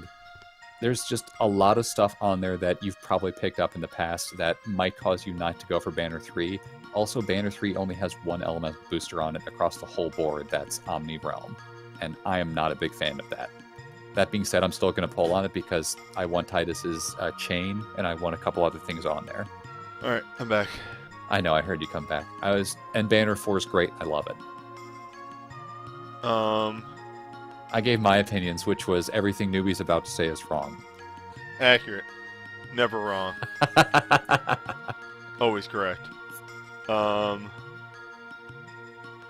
My weird thing is, like, I hate ranking the banners. I just said they're all good. Yeah, that's exactly the point. Like, we're at the point in the game where there's no such thing as, like, a bad relic. It's rarer than pulling a USB. But, like, this is really a factor of what dupes do you have? What elements do you need? There are the rare occasions, like, Banner 1 is very magic-based. Yes. There is the bit of physical mixed in there, but there's, like, you know, you got 1, 2, 3, 4, 5, 6, 7 mage-based things on it. And then most of the fire-based things are very, outside the chains, are very self-sufficient. They're not party buffs or anything like that. Banner 2, you know, it's Earth. Extremely physical-based, with a little bit of magic mixed in there. But very much monk, especially. Like... Yeah, well, most of the Earth users are monk. Yeah. Guy is... a little mixed, because I think Guy's a knight. Guy's got stuff. Let's not worry about Guy. If you get the thing on Guy's banner, you're going to be using him for that sweet burst. Yeah. 3 is obviously your Speed Boy banner, and also very physical based. There's very little magic on this, and it's wind. There's no water magic on this. There aren't that many water mages. Yep. Also accurate. There are a few. I mean, you've got Rydia and Gogo and Strago, but the majority of water types are physical.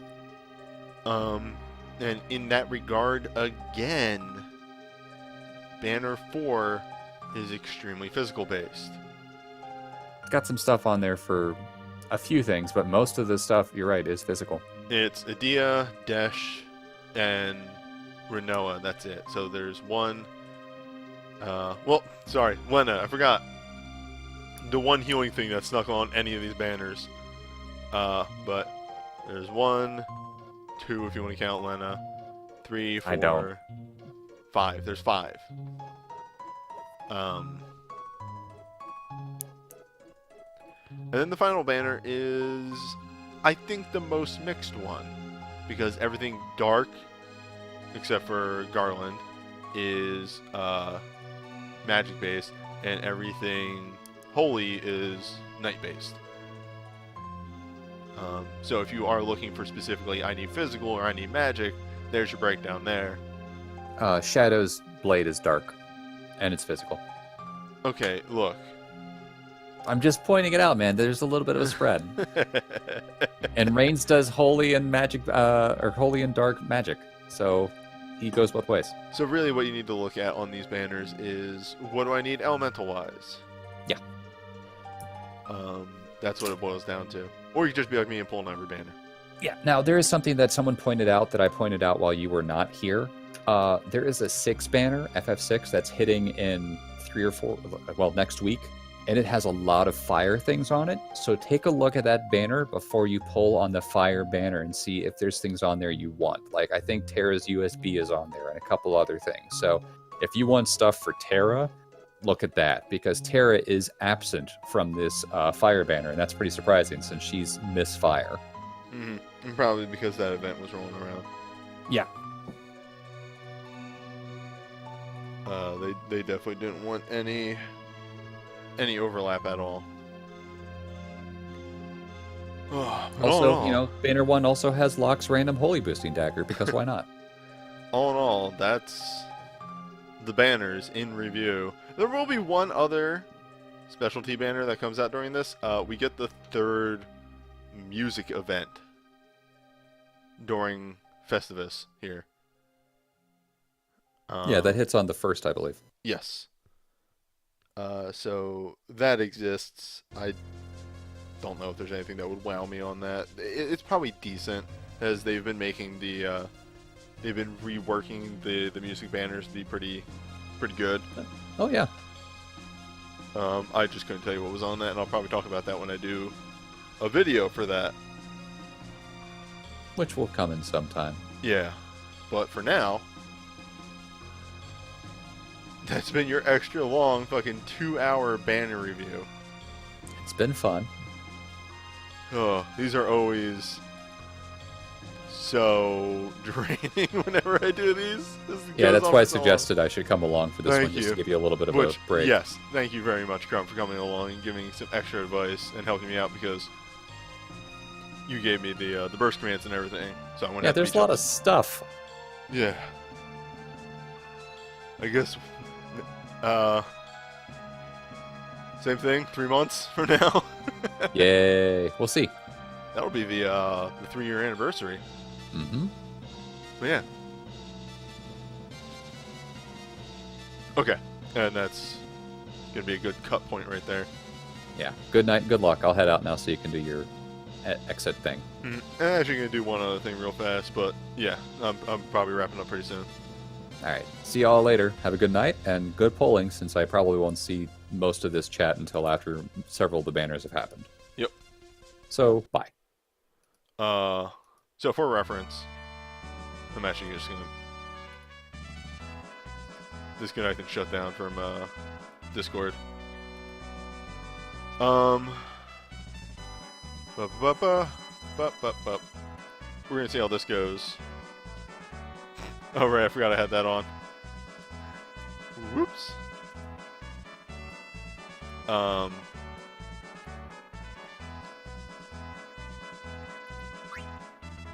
Yo, they fixed the jump start, and I don't have a video of the jump start yet.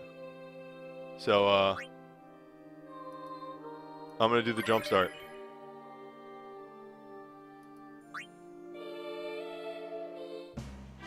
For 13. So, give me a hot second here.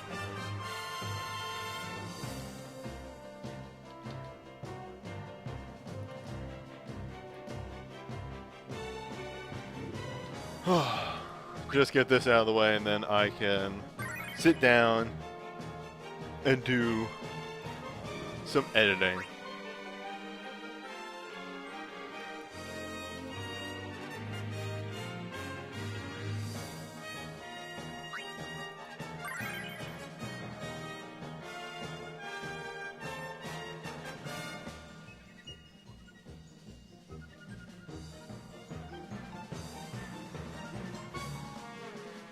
Yes. Okay, good.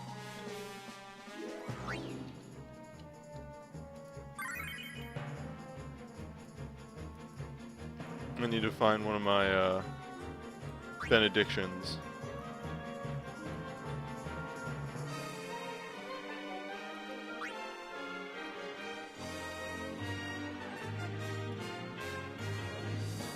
No, Dance of Rapture does physical.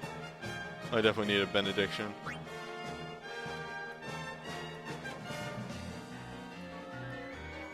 There it is.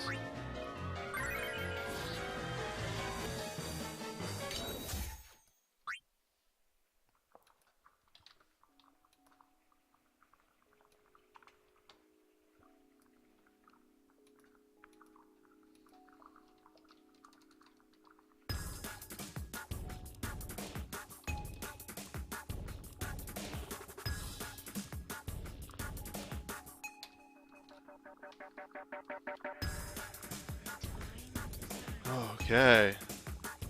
Sorry, my head's a little muddied right now. I always remember that the banner reviews take for fucking ever. But I forget. That sentence made no sense either. Welcome to Newbie when he tired.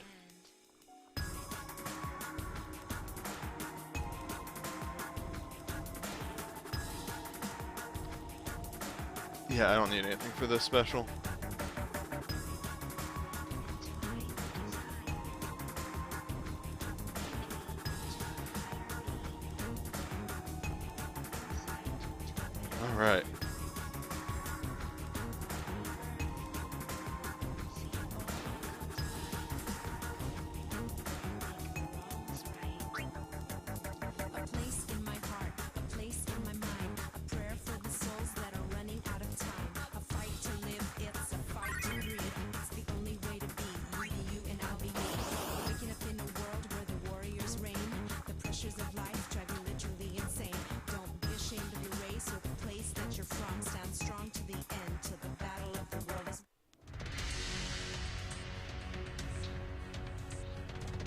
In hindsight, I had plenty of time to test this in the downtime, but we'll see how this goes.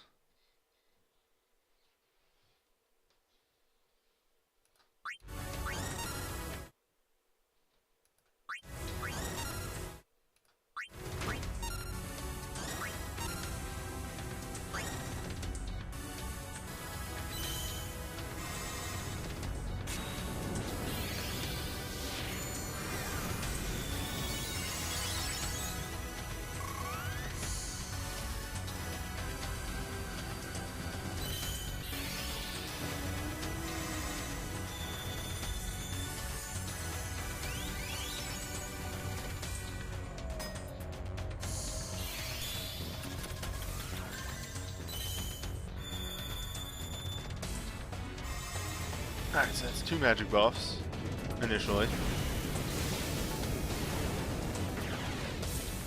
Yeah, Renoa just doesn't deal that much. What makes Krill start off blinded? I love how often I get that question. It's so great. It's a record materia. It comes from Echo, actually.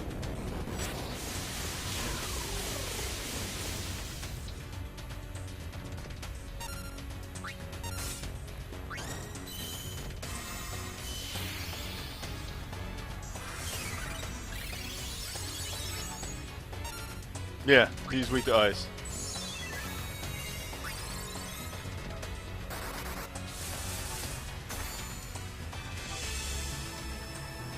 That should actually be enough of a point for... Yes, good.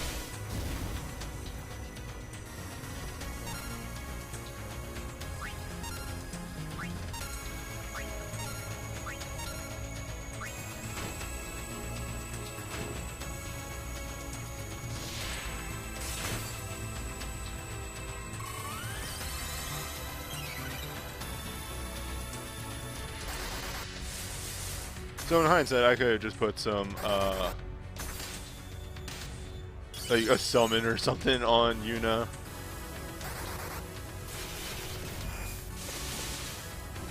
She does not need a single target heal.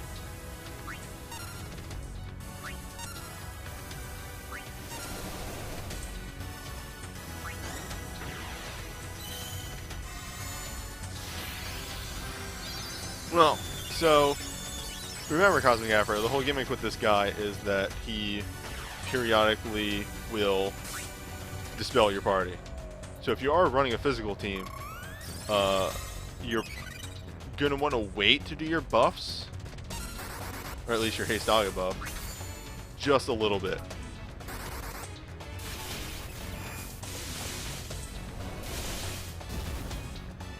Also, you'll be running a front row team, so you're definitely going to be taking way more damage than I am.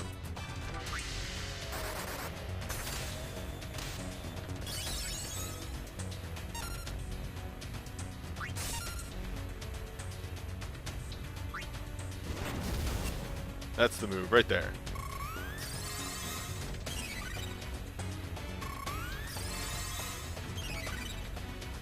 Hey, future friend. It's alright. Just finished up my whole big banner review, and boy are my arms tired.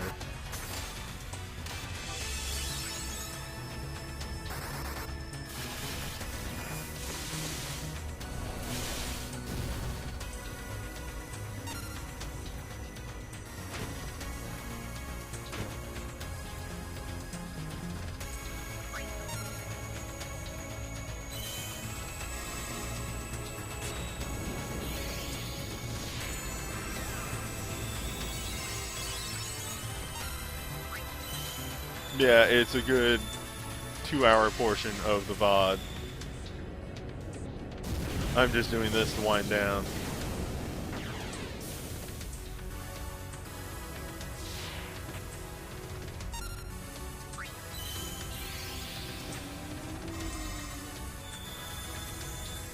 Jump starts are a good way to do that. Generally, except for the ones in Torment dungeons, of course, pretty easy. Here's a 220 fight, except you can go all out. Enjoy.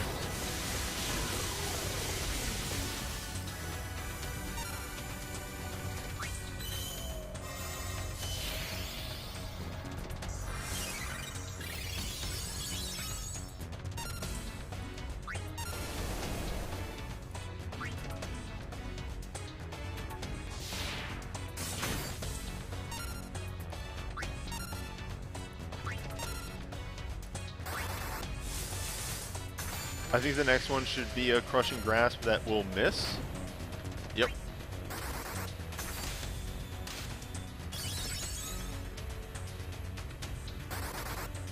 Then we should get Roar. Which means no, next is Chain Strike. Then Roar.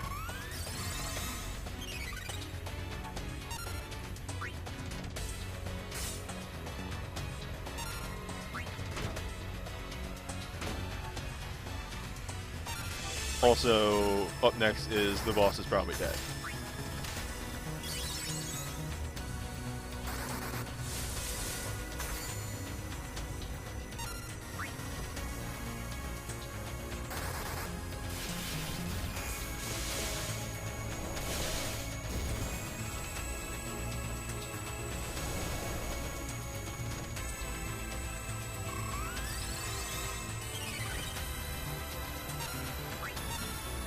There it is.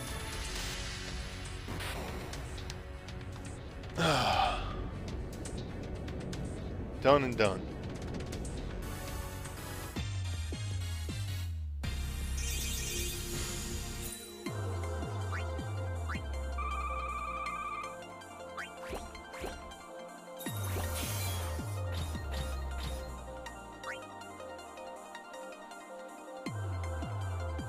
Okay, let's do an outro and I'm gonna go lay down.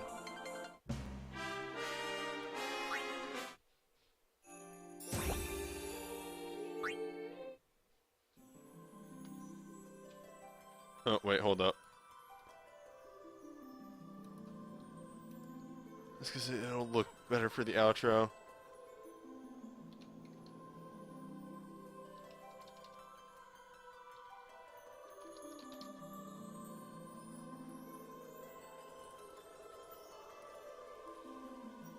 Because that's what's getting tagged. It's getting tagged onto. Is the Torment stuff.